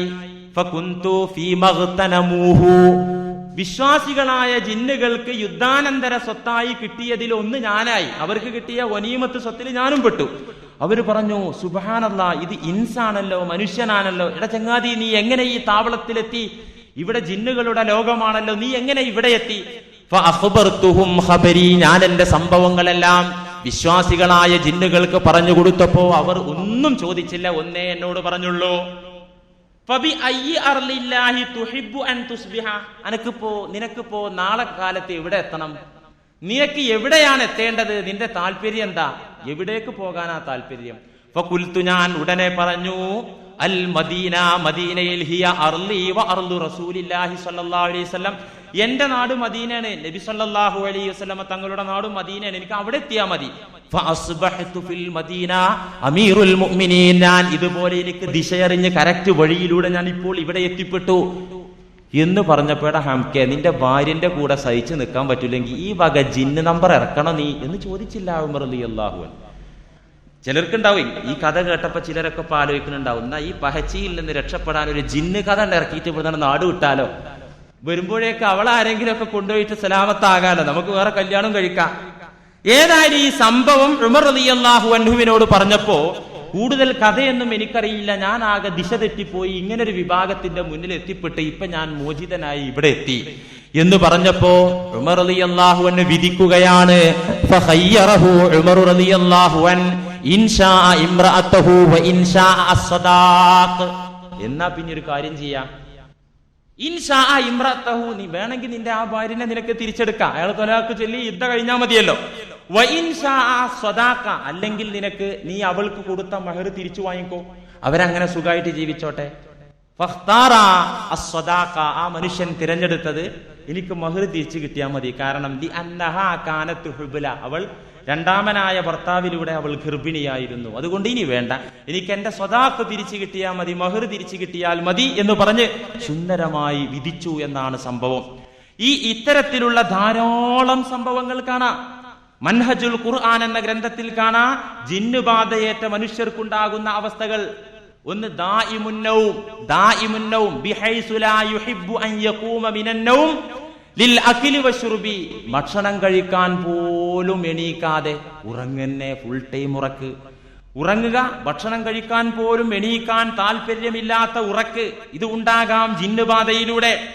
അതുപോലെ തന്നെ പണ്ഡിതന്മാർ പറഞ്ഞു, അല്ലാ യുഹിബ്ബൻ നളാഫത വലൽ വുദൂഅ വയക്റഹുൽ മാഅ, ശുദ്ധിയാക്കാൻ ഇഷ്ടപ്പെടുന്നില്ല, വൃത്തിയാക്കാൻ ഇഷ്ടപ്പെടുന്നില്ല, കുളിക്കാൻ ഇഷ്ടമല്ല, ഉളു എടുക്കാൻ ഇഷ്ടമല്ല, വെള്ളത്തിന് വെറുപ്പ് തോന്നുക, വെള്ളം വെറുക്കുക, ഇങ്ങനെ ഒരു അവസ്ഥ. ഇതിന്റെ നേരെ ഓപ്പോസിറ്റ് വയുഹിബ്ബുൽ ഇസ്തിഹ്മാമ, എപ്പോഴും ബാത്റൂമിൽ പോകണം. ബാത്റൂമിൽ കയറിയാലോ നേരം വെളുത്ത് കയറിയാലോ ഒരു 11 മണിയാകാതെ ഇറങ്ങി വരൂല. അതൊരു തരം പൈശാചിക ബാധയാണ്. പല രീതിയിലും ഉണ്ടാവുതേ. അതൊരു തരം പൈശാചിക ബാധയാണ്. വയുഹിബ്ബുൽ ഇസ്തിഹ്മാമ. അതുപോലെ തന്നെ ഇരുട്ടിനെ ഇഷ്ടപ്പെടുക, ഇരുട്ടില് പുറത്തേക്ക് വലിച്ചുകൊണ്ടാ വീണ്ടും ഇരുട്ടറയിലേക്ക് ഓടിപ്പോവുക, ഇങ്ങനെയുള്ള അവസ്ഥ. നഖവും മുടിയൊക്കെ വെറുതെ നീട്ടുക, അത് മുറിക്കാൻ പറഞ്ഞാൽ കേൾക്കാതിരിക്കുക. ചില ആളുകളെ വിരലൊക്കെ അങ്ങനെ നീളാറുണ്ടല്ലോ, അതൊക്കെ ഒരു തരം പിശാചുബാധയാണെന്ന് മനസ്സിലാക്കിക്കോളൂ. തമാശ പറയല്ലേ, ഇതൊക്കെ ഹദീസിന്റെ അടിസ്ഥാനത്തിൽ ആ പണ്ഡിതന്മാർ പറഞ്ഞു തരുന്നത്. അതുപോലെ തന്നെ വൽ ഇഹ്സാസു ബിൽ ഖൗഫി അബിശക്കി, പേടി, ഭയങ്കര പേടി, വെറുതെ പേടി, ആശങ്ക അല്ലെങ്കിൽ സംശയം. ഒരാൾ നോക്കിയാൽ മതി, അതാ അവനെന്നെ എനിക്ക് ചെയ്തത്. നോക്കിയാൽ ഒരുത്തൊരു ഭ്രാന്തൻ എന്റെ നാട്ടില് വലിയ ഉരുളൻ കല്ലുമായിട്ട് ഇങ്ങനെ വരുന്നുണ്ട്. മുല്ലയെ എനിക്ക് കിട്ടണം എന്ന് പറഞ്ഞിട്ട്. എന്തേ മുല്ലാക്കാൻ ആവശ്യം? ഒന്നുമല്ല, എനിക്ക് മുല്ലാക്കയാണ് സിഹിർ ചെയ്തത്. ആരടാ ചങ്ങാതി ഹുസൈനെ നിന്നോട് ഇത് ഈ കഥ പറഞ്ഞത്? വാങ്കില് പറഞ്ഞല്ല, വാങ്കില് മുല്ലാക്ക എനിക്ക് ചെയ്തു എന്ന് പറഞ്ഞ് ഞാൻ അപ്പ കേട്ടു. വാങ്കില് പതാ പറഞ്ഞത് എന്നോട്. വാങ്ക് കേട്ടപ്പോഴും എനിക്കെതിരെ സിഹിർ ചെയ്തു എന്ന് അവന് തോന്നുന്നത്. ഇങ്ങനെ ഇപ്പൊ എന്റെ നാട്ടിലുണ്ട് ഒരു സുഹൃത്ത്, കട നടത്തുന്ന ആളാ. റോട്ടിലൂടെ പോകുന്ന ഒരാൾ ചുമ്മാ വെറുതെ നോക്കിയാ എന്താണ് നോക്കുന്നത്? ഇപ്പൊ ചെയ്തതൊന്നും പോരാ, ഇനിയും ചെയ്യാനാ? വെറുതെ സംശയം. എന്താ സുബ്ഹാനല്ലാഹ്, അള്ളാഹു കാത്തിരക്ഷിക്കട്ടെ. ഇങ്ങനൊരു അവസ്ഥ ഉണ്ടായ വല്ലാത്തൊരു ബുദ്ധിമുട്ടാണ്. ഇങ്ങനെയുള്ള ആളുകളെ നിങ്ങളൊക്കെ കണ്ടിട്ടുണ്ടാവും. എന്ത് മാനസിക ബുദ്ധിമുട്ടുണ്ടാവും അവർക്ക്, നിങ്ങൾ ആലോചിച്ച് നോക്കണം. ഇങ്ങനെ വെറുതെ ആശങ്ക, വെറുതെ പേടി, അല്ലെങ്കിൽ കാരണമില്ലാതെ കരയാ, സബബിൻ കാരണമില്ലാതെ ചിരിക്കുക. ഇതൊക്കെ പിശാച് ബാധയെന്നല്ല. നാടിനരമ്പുകൾക്ക് പ്രശ്നം പറ്റിയിട്ട് അങ്ങനെയും വരാം. ഒരു സൈക്കാട്രിസ്റ്റിനെ കാണിച്ചു നോക്കിക്കോ, വിരോധമല്ല, അതൊക്കെ നല്ലതാണ്. ഈ ശാരീരിക പ്രശ്നം മൂലം വരാ, നിരമ്പിന് പറ്റിയ ക്ഷതം കൊണ്ട് വരാം, അങ്ങനെയൊക്കെ വരാം. അല്ലാതെ പിശാച് ബാധയിലൂടെയും ഇത്തരം സംഭവങ്ങൾ ഉണ്ടാകാം. അതുപോലെ തന്നെ ചില രൂപങ്ങൾ കാണുക. നടക്കുന്നിടത്തൊക്കെ എന്റെ പിറകിലൊരാളുണ്ട് തോന്നുന്നെ. നോക്കിയാ കാണൂല, എന്നാ ചിലപ്പോ ഇങ്ങനെ ഉണ്ട് എന്നിങ്ങനെ തോന്നും. ഇങ്ങനെ ചില ശിബുഹുകൾ കാണുക, ചില രൂപങ്ങൾ കാണുക. അതുപോലെ തന്നെ ഉറക്ക സമയത്ത് ഉച്ചത്തിൽ പേടിച്ച് കരയുക, ഉറക്കിനിടയിൽ എണീറ്റ് നടക്കുക. അങ്ങനെ കിണറിൽ വീണ ആളുകളുണ്ട്. ഇതൊക്കെ പ്രശ്നങ്ങളാണ്. ഉറക്കിനിടയിൽ എണീറ്റ് നടക്കുക. അതുപോലെ തന്നെ സാധാരണ അറിയാവുന്ന, നന്നായി ഹൃദ്യസ്ഥമാക്കിയ കാര്യങ്ങൾ മറന്നു പോവുക, അമിതമായ മറവി. ഇതൊക്കെ ജിന്ന് ബാധയിലൂടെ, ശൈത്താന്റെ ഉപദ്രവത്തിലൂടെ ഉണ്ടാകും. ഇത് പണ്ഡിതന്മാർ എങ്ങനെയാ പറഞ്ഞത്? മൻഹജുൽ ഖുർആൻ എന്ന ഗ്രന്ഥത്തിൽ ഹദീസിന്റെ അടിസ്ഥാനത്തിലാണ് പണ്ഡിതന്മാർ പറഞ്ഞത്. ഇതിനൊക്കെ നമുക്ക് തെളിവുണ്ട്. ഇപ്പൊ നിങ്ങൾ ആലോചിച്ച് നോക്കൂ, വലിയ മറവി എന്നതിന് ഒരു ഉദാഹരണം പറയാം. ഇമാം തൊബറാനി ഉദ്ധരിക്കുന്ന ഹദീസിൽ കാണാം, അൻ ഉസ്മാൻ ഇബ്നു അബിൽ ആസ് റളിയല്ലാഹു അൻഹു, പ്രമുഖ സ്വഹാബിയാണ്. ഉസ്മാൻ ഇബ്നു അബിൽ ആസ് റളിയല്ലാഹു അൻഹു പറയാണ്, ശകൗതു ഇലാ റസൂലില്ലാഹി സ്വല്ലല്ലാഹു അലൈഹി വസല്ലം നിസിയാനൽ ഖുർആൻ. ഞാൻ നബിയോട് ഒരിക്കൽ പരാതി പറഞ്ഞു. എന്താ പരാതി പറഞ്ഞത്? പരിഭവം പറഞ്ഞു. നബിയെ, നിസിയാനൽ ഖുർആൻ, ഖുർആൻ അങ്ങനെ മറന്നു പോവെന്നെ. ഞാൻ എപ്പോഴും ഓതുന്ന സൂറകൾ എന്നെ മറന്നു പോവാണ്. നബി സല്ലല്ലാഹു അലൈഹി വസല്ലമയുടെ പഹയാനി വീണ്ടും വീണ്ടും ആവർത്തിക്കാത്തത് കൊണ്ടാണ്, അല്ലാത്ത പ്രശ്നമല്ല എന്ന് പറഞ്ഞില്ല. നബി തങ്ങൾ അവിടത്തെ പവിത്രമായ കരം കൊണ്ട് എന്റെ നെഞ്ചത്തടിച്ചു. ഖാല ഉസ്മാൻ, ഈ അടി കൊണ്ട ഉസ്മാൻ പറയാണ് റളിയല്ലാഹു അൻഹു പറയാൻ, ഫമാ നസീതു മിൻഹു ശൈഅൻ ബഅദ അൻ അദ്കുറഹു. നബിയോട് ഞാൻ ഈ കാര്യം പറഞ്ഞ് അവിടുത്തെ പവിത്രമായ കരം എന്റെ നെഞ്ചത്ത് തട്ടിയതിന് ശേഷം ഫമാ നസീതു മിൻഹു ശൈഅ, ഞാൻ പഠിച്ചതൊന്നും മറന്നിട്ടേയില്ല. അടിക്കേണ്ടവർ അടിക്കേണ്ടിടത്ത് അടിച്ചാൽ ഇറങ്ങേണ്ടവർ ഇറങ്ങേണ്ടിടത്തേക്ക് ഇറങ്ങിപ്പോകും. അതങ്ങനെയാണ് അതിന്റെ സംഭവം. ഈ ഹദീസ് തന്നെ ഇമാം ബൈഹഖിയുടെ റിപ്പോർട്ടിൽ കാണാം. ഖാല ഉസ്മാൻ എന്നവർ പറയാ, ഇസ്തഅമലനി റസൂലുള്ളാഹി സ്വല്ലല്ലാഹു അലൈഹി വസല്ലം, നബി തങ്ങൾ എന്നെ ഒരു നാട്ടിലേക്ക്, ഞാൻ അടങ്ങുന്ന 6 അംഗ സമിതിയെ ഒരു നാട്ടിലേക്ക് ഉദ്യോഗസ്ഥന്മാരായി നിയമിച്ചു. ഇസ്ലാമിക ഗവൺമെന്റിന്റെ കീഴിൽ ഉദ്യോഗസ്ഥന്മാരായി നിയമിക്കേണ്ടതും പിരിച്ചുവിടേണ്ടതും അന്ന് നബി സ്വല്ലല്ലാഹു അലൈഹി വസല്ലമ തങ്ങളാണ്. ഞാൻ അടങ്ങുന്ന 6 ആളുകളെ ഒരു നാട്ടിലേക്ക് ഉദ്യോഗസ്ഥന്മാരായി നബി സ്വല്ലല്ലാഹു അലൈഹി വസല്ലമ നിയമിച്ചു. ഫകുന്തു അസ്ഗറ സിത്ത, ആ 6 പേരുടെ കൂട്ടത്തിൽ ഏറ്റവും ചെറിയ ആൾ ഞാനായിരുന്നു. ഉസ്മാൻ ഇബ്നു അബിൽ ആസ് റളിയല്ലാഹു എന്ന് പറയാൻ ഏറ്റവും പ്രായം കുറഞ്ഞ ആള് ഞാനായിരുന്നു. അങ്ങനെ ആ നാട്ടില് ഉദ്യോഗസ്ഥനായി എത്തിയ അന്ന് തന്നെ എനിക്ക് മദീനയിലേക്ക് പോരണം. എന്തേ കാര്യം? വല്ലാത്ത അസ്വാസ്ഥ്യം, വല്ലാത്ത മാനസിക ബുദ്ധിമുട്ട്. എത്രത്തോളം എന്ന് വെച്ചാൽ ഞാൻ സ്ഥിരമായി ഓതാറുള്ള സൂറ ബഖറ പോലും എനിക്ക് ഓതാൻ കഴിയുന്നില്ല. ഞാൻ വെറുതെ മറന്നു പോകുന്നു. സ്ഥിരമായി ഓതുന്ന സൂറകൾ പോലും ഓതാൻ പറ്റാത്ത അവസ്ഥ ആ നാട്ടിലെത്തിയപ്പോൾ എനിക്ക് വല്ലാത്ത മനപ്രയാസമുണ്ടായി. ഇനി എന്താ ചെയ്യാ? അവിടെ ഉണ്ടല്ലോ ജ്യോത്സ്യന്മാർ, അവിടെ പോയില്ല. ഞാൻ ഉടനെ തന്നെ മദീനയിലേക്ക് തിരിച്ചെത്തി. തിരുസന്നിധിയിൽ വന്നുകൊണ്ട് പറഞ്ഞു, നബിയേ, സാധാരണ ഓതാറുള്ള സൂറത്തുൽ ബഖറ പോലും ഞാൻ വെറുതെ മറന്നു പോവുകയാണ്. കൂട്ടത്തിൽ വല്ലാത്ത മാനസികാസ്വാസ്ഥ്യം. ഇതിനൊരു പരിഹാരം വേണം. നബി സല്ലല്ലാഹു അലൈഹി വസല്ലമ അപ്പോൾ ചെയ്ത ആത്മീയ ചികിത്സ എന്താ? ഈ ആത്മീയ ചികിത്സയൊക്കെ നമുക്ക് പറ്റും. എന്താ അവിടെന്ന് ചെയ്തത്? ഫവളഅ യദഹു അലാ സ്വദിരി, നബിയുടെ കൈ എന്റെ നെഞ്ചത്ത് വെച്ചിട്ട് ഫഖാല, അവിടെന്ന് പറഞ്ഞു, യാ ഇബ്ലീസ് ഉഖ്റുജ് മിൻ സ്വദരി ഉസ്മാൻ. നബി സല്ലല്ലാഹു അലൈഹി വസല്ലമ പറഞ്ഞത് അതാണ്. അവിടത്തെ കൈ എന്റെ നെഞ്ചിൽ വെച്ചിട്ട് പറഞ്ഞു, യാ ശൈത്താൻ, പിശാചേ, ഉഖ്റുജ് മിൻ സ്വദരി ഉസ്മാൻ, ഉസ്മാനിന്റെ ഹൃദയത്തിൽ നിന്ന് പുറത്തു പോടെ ശൈത്താനെ എന്ന് പറഞ്ഞു. അതോടുകൂടെ എനിക്കെന്തോ ഭാരം ഇറക്കി വെച്ചതുപോലെ സമാധാനമായി.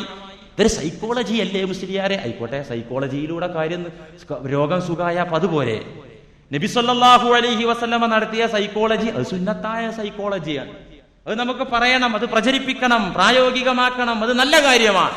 അവിടുന്ന് ചെയ്തത് അതാകുന്നു. എന്റെ നെഞ്ചത്ത് കൈവച്ച് ചെയ്തത് അതായിരുന്നു. അതുകൊണ്ട് ഉന്നതരായ മഹത്തുക്കളായ ആളുകളുടെ കരസ്പർശനം മതി എന്ന് വെച്ച് കള്ളന്മാരുടെ അടുത്ത് നിങ്ങൾ തടവി ചികിത്സക്ക് കൊണ്ടുപോകണ്ട. അതത്ര നല്ലതല്ല. അല്ല, പറയുമ്പോ അതും വേണമെന്ന് പറയാ. പലയിടത്തും തടവി ചികിത്സ നടത്തി പല പ്രശ്നങ്ങളുണ്ടായി, അടിപിടി ഹലാക്കൊക്കെ ഉണ്ടായി. ഇത് മനസ്സിലാക്കുമ്പോൾ നല്ലതും ചീത്തയും ഞാൻ പറയും. ഞാൻ ആദ്യമേ പറഞ്ഞല്ലോ, 95% കള്ളത്തരവും തട്ടിപ്പുക. ഇതിൽ നിന്ന് 5 മുത്ത്, ഇതിൽ നിന്നുള്ള മുത്തുണ്ടല്ലോ, തങ്കം, ആ തങ്കം കലർപ്പെല്ലാം മാറ്റിങ്ങിട്ട് എടുക്കണം. നമ്മള് അതെടുക്കണം. ഖുർആൻ ആധാരമാക്കി അതിന്റെ മാറ്റി നോക്കിയിട്ട് എടുക്കണം. നല്ലത് നമ്മൾ എടുക്കണം. ഒരുപാട് സംഭവം ഹദീസിൽ കാണാം. ഇമാം ഹാക്കിം ഉദ്ധരിച്ച ഒരു ഹദീസ് കേട്ടോളൂ. നബി സല്ലല്ലാഹു അലൈഹി വസല്ലമ നടത്തിയ ആത്മീയ ചികിത്സകൾ നമുക്ക് നടത്താം, അതിന് തെറ്റില്ല. ഒരു സഹാബിയാണ് യഅല. അദ്ദേഹം പറയാ, സാഫർതു മഅ റസൂലില്ലാഹി സല്ലല്ലാഹു അലൈഹി വസല്ലം, ഞാൻ ഒരിക്കൽ നബിയോടുകൂടെ ഒരു യാത്ര ചെയ്തുകൊണ്ടിരിക്കുകയാണ്. ഇങ്ങനെ യാത്ര ചെയ്തുകൊണ്ടിരിക്കെ യാത്രാമധ്യേ ഫജാഅതുഹും റഅതുൻ, വഴിവക്കിൽ ഒരു സ്ത്രീ അതിന്റെ കുഞ്ഞിനെയും എടുത്തുകൊണ്ട് വഴിയിൽ വന്നു. നബിയുടെ അടുത്തേക്ക് ഓടി വന്നു. എന്നിട്ട് പറഞ്ഞു, യാ റസൂലല്ലാഹ്, ഇന്ന ബിനി ഹാദാ, അങ്ങ് ഈ കാണുന്ന ഈ കുഞ്ഞുണ്ടല്ലോ, ഇത് എന്റെ കുട്ടിയാണ്. ഇവൻ ഒരു തരം പൈശാചിക രോഗമുണ്ട്, 7 വർഷമായി തുടങ്ങിയിട്ട്. യഅഖുദുഹു കുല്ല യൗമിൻ മർറത്തൈനി യാ റസൂലല്ലാഹ്, ഓരോ ദിവസവും 2 തവണയെങ്കിലും ഇവൻ നിലം പതിച്ചുകൊണ്ട് കിടന്നുരുളും നബിയെ. ശാരീരികമായി ഒരു കുഴപ്പവും ഇവന് കണ്ടിട്ടില്ല, ഒരു പ്രശ്നവുമില്ല. ഭക്ഷണം ഇവൻ കഴിക്കും, നല്ല ആരോഗ്യമുണ്ട്, ചുറുചുറുക്കുണ്ട്, എല്ലാം ഓക്കെ. ഓരോ ദിവസവും 2 തവണയെങ്കിലും അബോധാവസ്ഥയുണ്ടായി ചില പൈശാചിക പ്രവർത്തികൾ ഇവനിൽ നിന്ന് കണ്ടുകൊണ്ടിരിക്കുന്നു. അതുകൊണ്ട് പരിഹാരം വേണം നബിയേ. കൊണ്ടുപോടാ ഡോക്ടറുടെ അടുത്ത്, ചികിത്സിക്കടാ എന്ന് പറഞ്ഞു ഒഴിവാക്കി. അതൊരു മാർഗമാണ്, തെറ്റൊന്നുമില്ല. അതൊരു സബബാണ്, ചികിത്സിക്കാം. അതുപോലെ തന്നെ നബി എന്താണ് ആ സമയത്ത് ചെയ്തത്? പ്രവാചകർ ആ സ്ത്രീയോട് പറഞ്ഞു, ഉദുനീഹി, ആ കുട്ടിയെ ഇങ്ങോട്ട് അടുത്തേക്ക് കൊണ്ടുവരൂ. ഒട്ടകപ്പുറത്താ നബി സല്ലല്ലാഹു അലൈഹി വസല്ലമ തങ്ങളും അതുപോലെ തന്നെ യഅല ഇബ്നു മുർറാ റളിയല്ലാഹു അൻഹു റദീഫായി, സഹയാത്രികനായി കൂടെയുണ്ട്. പ്രവാചകർ പറഞ്ഞു ഈ സ്ത്രീയോട്, ഉദുനീഹി, ഇങ്ങോട്ട് അടുത്തേക്ക് കൊണ്ടുപോവാ മോനെ, കൊണ്ടുപോവാ. അങ്ങനെ അടുത്തേക്ക് കൊണ്ടുവന്നപ്പോ പ്രവാചകരുടെ പവിത്രമായ ഉമിനീരിൽ നിന്ന് അല്പമെടുത്ത് ആ കുഞ്ഞിന്റെ വായിലേക്കാക്കി കൊടുത്തു. പവിത്രമായ ഉമിനീര്. ആ ഉമിനീരല്ലേ ഒരു യുദ്ധത്തിൽ പങ്കെടുത്ത സ്വഹാബിമാർക്ക് എല്ലാവർക്കും ഭക്ഷണം കഴിക്കാൻ മാത്രം വിശാലമായ ബറക്കത്ത് ഭക്ഷണത്തിലുണ്ടായത്. ഒരാടിനറുത്തിട്ട് ഒരുപാട് ആളുകൾ ഭക്ഷണം കഴിച്ച സംഭവം ഹദീസിലുണ്ടല്ലോ. അല്പം ഉമിനീര്, അത് അവിടുത്തെ മുഅ്ജിസത്താണ് കേട്ടോ. ഇതൊക്കെ എന്ത് പഴഞ്ചൻ വൃത്തികേട്, ഈ ഉമനീരന്റെയും കഫത്തിന്റെയൊന്നും കഥ പറയല്ലേ മുസ്ലിയാരെ എന്ന് പറഞ്ഞിട്ട് കാര്യമില്ല. ഇസ്ലാമാണ് ഈ പറയുന്നത്. റസൂലുള്ളാഹി സ്വല്ലല്ലാഹു അലൈഹി വസല്ലമ തങ്ങളുടെ പരിശുദ്ധമായ ഉമനീരൽപ്പം എടുത്ത് ഫതഫല ഫീഹി, ആ കുട്ടിയുടെ വായിൽ വെച്ചിട്ട് പറഞ്ഞു, ഉഖ്റുജ് യാ അദുവല്ലാഹ് വ അന റസൂലുള്ളാഹ്. ഉഖ്റുജ് യാ അദുവല്ലാഹ്, അല്ലാഹുവിന്റെ ശത്രുവേ പുറത്തു പോ ഈ കുഞ്ഞിൽ നിന്ന്. ആരായി പറയുന്നത് അറിയോ? വ അന റസൂലുള്ളാഹ്, ഞാൻ അല്ലാഹുവിന്റെ റസൂലാ. കുറച്ച് സ്ട്രോങ്ങിലാ പറയുന്നത്. ഞാൻ അള്ളാന്റെ റസൂലാണടാ പറയുന്നത്. അള്ളാഹുവിന്റെ ശത്രുവേ പോ പുറത്ത് എന്ന് പറഞ്ഞപ്പോ ആ കുഞ്ഞിന്റെ അക്കാലം 7 വർഷം നീണ്ട പഴകിയ രോഗം അതുമൂലം ഭേദമായി എന്ന് ഇമാം ഹാക്കിം ഉദ്ധരിക്കുന്ന ഹദീസിൽ കാണാം. പ്രിയപ്പെട്ടവരെ, അതുകൊണ്ട് ഖുർആനിക ചികിത്സ അതിനെ നാം നിരാകരിക്കേണ്ടതില്ല. കാരണം എന്താ? പരിശുദ്ധ ഖുർആൻ പറഞ്ഞതെന്താ? വനുനസ്സിലു മിനൽ ഖുർആനി മാ ഹുവ ശിഫാ. സൂറത്തുൽ ഇസ്രായിൽ കാണാ, വഖുൽ ജാഅൽ ഹഖ് വസഹഖൽ ബാത്തിൽ ഇന്നൽ ബാത്തില കാന സഹൂഖാ. ജാഅൽ ഹഖ്, സത്യം വന്നു, വസഹഖൽ ബാത്തിൽ, എല്ലാ ബാത്തിലുകളും പോയിക്കൊണ്ടിരിക്കുകയാണ്, തകർന്നുകൊണ്ടിരിക്കുകയാണ്. അപ്പൊ സിഹർ എന്ന് പറയുന്നത് ബാത്തിലാണ്. ജ്യോത്സ്യന്മാരെ സമീപിക്കൽ അത് ബാത്തിലാകുന്നു, അത് തിന്മയാകുന്നു, തെറ്റാകുന്നു. അതുപോലെ തന്നെ ശിർക്കിന്റെ രീതിയിലുള്ള ചികിത്സകൾ ബാത്തിലാകുന്നു. ആ ബാത്തിലൊക്കെ പോയി ഹഖ് വരണം. ആ ബാത്തിലിന്റെ സ്ഥാനത്ത്, തെറ്റുകളുടെ സ്ഥാനത്ത് സത്യം വരണം. ആ സത്യം ഏതാ? പരിശുദ്ധ ഖുർആൻ. പരിശുദ്ധ ഖുർആൻ. എല്ലാ പൈശാചിക ഉപദ്രവങ്ങളിൽ നിന്നും മോചനം ഖുർആൻ വഴി, എല്ലാ മാനസിക അസ്വാസ്ഥ്യങ്ങളിൽ നിന്നും മോചനം ഖുർആൻ വഴി, എല്ലാ ഹൃദയ രോഗങ്ങൾക്കും ശമനം ഖുർആൻ വഴി. വനുനസ്സിലു മിനൽ ഖുർആനി മാ ഹുവ ശിഫാ. ഖുർആനിൽ ഇറങ്ങി വന്ന അല്ലാഹുവിന്റെ കലാമിൽ പലതും അത് ശിഫാ ആകുന്നു, രോഗശമനമാകുന്നു. വനുനസ്സിലു മിനൽ ഖുർആനി മാ ഹുവ ശിഫാ. വിശ്വാസികൾക്ക്, സത്യവിശ്വാസികൾക്ക്, ലോകർക്ക് ശമനമായി, വിവിധ രോഗങ്ങൾക്കുള്ള ശമനമായി ഈ ഖുർആനിലെ വചനങ്ങളെ നാം ഇറക്കിയിരിക്കുന്നു എന്ന് അല്ലാഹു സുബ്ഹാനഹു വ തആല വറഹ്മത്തുൽ ലിൽ മുഅ്മിനീൻ. വിശ്വാസികൾക്ക് ഇത് കാരുണ്യമാകുന്നു, റഹ്മത്താകുന്നു. വലാ യസീദുൽ ളാലിമീന ഇല്ലാ ഖസാറാ. ദുൽമ ചെയ്യുന്ന അക്രമികൾക്ക് ഈ ഖുർആൻ പരാജയത്തെയാണ് അധികരിപ്പിക്കുക. അതുകൊണ്ട് ശൈത്താനൊന്നും ഉപദ്രവിക്കൂല. ഖുർആൻ കൊണ്ട് ഊതേ ചികിത്സിക്കൊന്നും വേണ്ട, അതുകൊണ്ട് തടവേണ്ട കാര്യമൊന്നുമില്ല, അതിലൊന്നും വലിയ കാര്യമില്ല എന്ന് പറയുന്ന ആളുകൾക്ക് ഇല്ല ഹസാറ. ഈ ഖുർആൻ വഴി പരാജയം കിട്ടുള്ളൂ. അപ്പൊ ചില ആളുകൾ പറയുന്നു ഖുർആൻ ശിഫയാണെന്ന് പറഞ്ഞ സംശയങ്ങളുള്ള ഹൃദയങ്ങൾക്ക് ശിഫയാകുന്നു എന്ന് മാത്രമാകുന്നു അർത്ഥം. എന്തിനാ അങ്ങനെ മാത്രാക്കുന്നത്? ഈ ഖുർആനെ വിവരിച്ചത് എങ്ങനെ? ഇതിന്റെ ആയാത്തുകൾക്ക് വ്യാഖ്യാനം നൽകിയാൽ അവസാനിക്കില്ല എന്നല്ലേ മുൻകാല പൗരാണിക മുഫസ്സിറുകൾ ഈ ആയത്തിന്റെ വിശദീകരണത്തിൽ ഇമാം റാസി അടക്കമുള്ള മുഫസ്സിറുകൾ എഴുതി വെച്ചില്ലേ? ഖുർആൻ എന്ന് പറഞ്ഞത് ശിഫാഉൻ മിൻ അംറാദിൽ ജിസ്മാനിയത്തി വറൂഹാനിയത്തി വശൈത്വാനിയത്തി. ഖുർആൻ പാരായണം ശൈത്വാനിയായ രോഗങ്ങളിൽ നിന്ന്, മാനസിക രോഗങ്ങളിൽ നിന്ന്, ശാരീരിക രോഗങ്ങളിൽ നിന്ന് ശമനം നൽകുന്ന കാര്യമാകുന്നു. ഫലി അന്ന തബറുക ബിഖിറാഅത്തിൽ ഖുർആൻ. ഖുർആൻ പാരായണം അത്രയും ബറക്കത്തുള്ള കാര്യമാകുന്നു. രോഗം വെക്കുന്നതാരാ? അല്ലാഹു. രോഗം സുഖപ്പെടുത്തുന്നതാരാ? അല്ലാഹു. സുഖപ്പെടുത്താൻ എന്താ കാരണം? ചികിത്സ. ഈ ചികിത്സയുടെ ഒരു ഭാഗമായി കൂടെ ഖുർആനോത്ത് എന്ന് വെച്ചിട്ട് ഈ ബന്ധക്കോസ് എന്ന് പറഞ്ഞൊരു പാർട്ടി ഉണ്ട്, അവര് ചികിത്സിക്കാൻ പോകാതെ അങ്ങനെ തസ്ബീഹ് എല്ലിരിക്കലാണ് അത്രേ. അങ്ങനെയല്ല പറയുന്നത്. അങ്ങനെയും വേണ്ട. നിങ്ങൾ തീരെ ചികിത്സയ്ക്ക് പോയ ഖുർആൻ ഓതി എങ്ങനെ ഇരുന്നോളൂ എന്നാണോ മുസ്ലിയാർ പറയുന്നത്? അങ്ങനെയല്ല. ചികിത്സയുടെ ഒരു സബബ് എന്ന മാധ്യമം എന്ന രീതിയിൽ ഖുർആൻ പാരായണവും ഹദീസിൽ പറഞ്ഞിരിക്കുന്ന പ്രാർത്ഥനകളും കൊണ്ട് ആത്മീയ ചികിത്സ നടത്താം. അതിനെ തടയാൻ, അതിനെ നിരാകരിക്കാൻ, അവകളെ നിഷേധിക്കാൻ മുസ്ലിങ്ങൾക്ക് സാധ്യമല്ല എന്നാണ് ഇത്തരുണത്തിൽ പറയുന്നത്. അതുകൊണ്ട് ഇപ്പൊ പറഞ്ഞതിന്റെ ആകത്തുക ഒരിക്കലും നാം ശിർക്കിന്റെ കേന്ദ്രങ്ങളിലേക്ക് പോകരുത്. പരിശുദ്ധ ഖുർആൻ, പ്രവാചകർ പഠിപ്പിച്ചിരിക്കുന്ന നല്ല അദ്കാറുകൾ, തസ്ബീഹുകൾ, അവകൾ മൂലം, അവകൾ വഴി ആത്മീയ ചികിത്സ നടത്തി നിങ്ങളുടെ മനസ്സുകൾക്ക് സമാധാനം നിങ്ങൾക്ക് പ്രതീക്ഷിക്കാം. അല്ലാഹു സുബ്ഹാനഹു വ തആല നമ്മുടെ എല്ലാ ബുദ്ധിമുട്ടുകളും ക്ലേശങ്ങളും പൈശാചിക ഉപദ്രവങ്ങളും അനുഗ്രഹ കുറവുകളും തട്ടിമാറ്റി തരുമാറാവട്ടെ. സുന്ദരമായ സന്തോഷകരമായ ജീവിതം അല്ലാഹു ഈ ലോകത്തും പരലോകത്തും നമുക്കും വേണ്ടപ്പെട്ടവർക്കും നൽകുമാറാകട്ടെ. വആഖിറു ദഅ്വാനാ അനിൽ ഹംദുലില്ലാഹി റബ്ബിൽ ആലമീൻ. അസ്സലാമു അലൈക്കും വറഹ്മത്തുള്ളാഹി.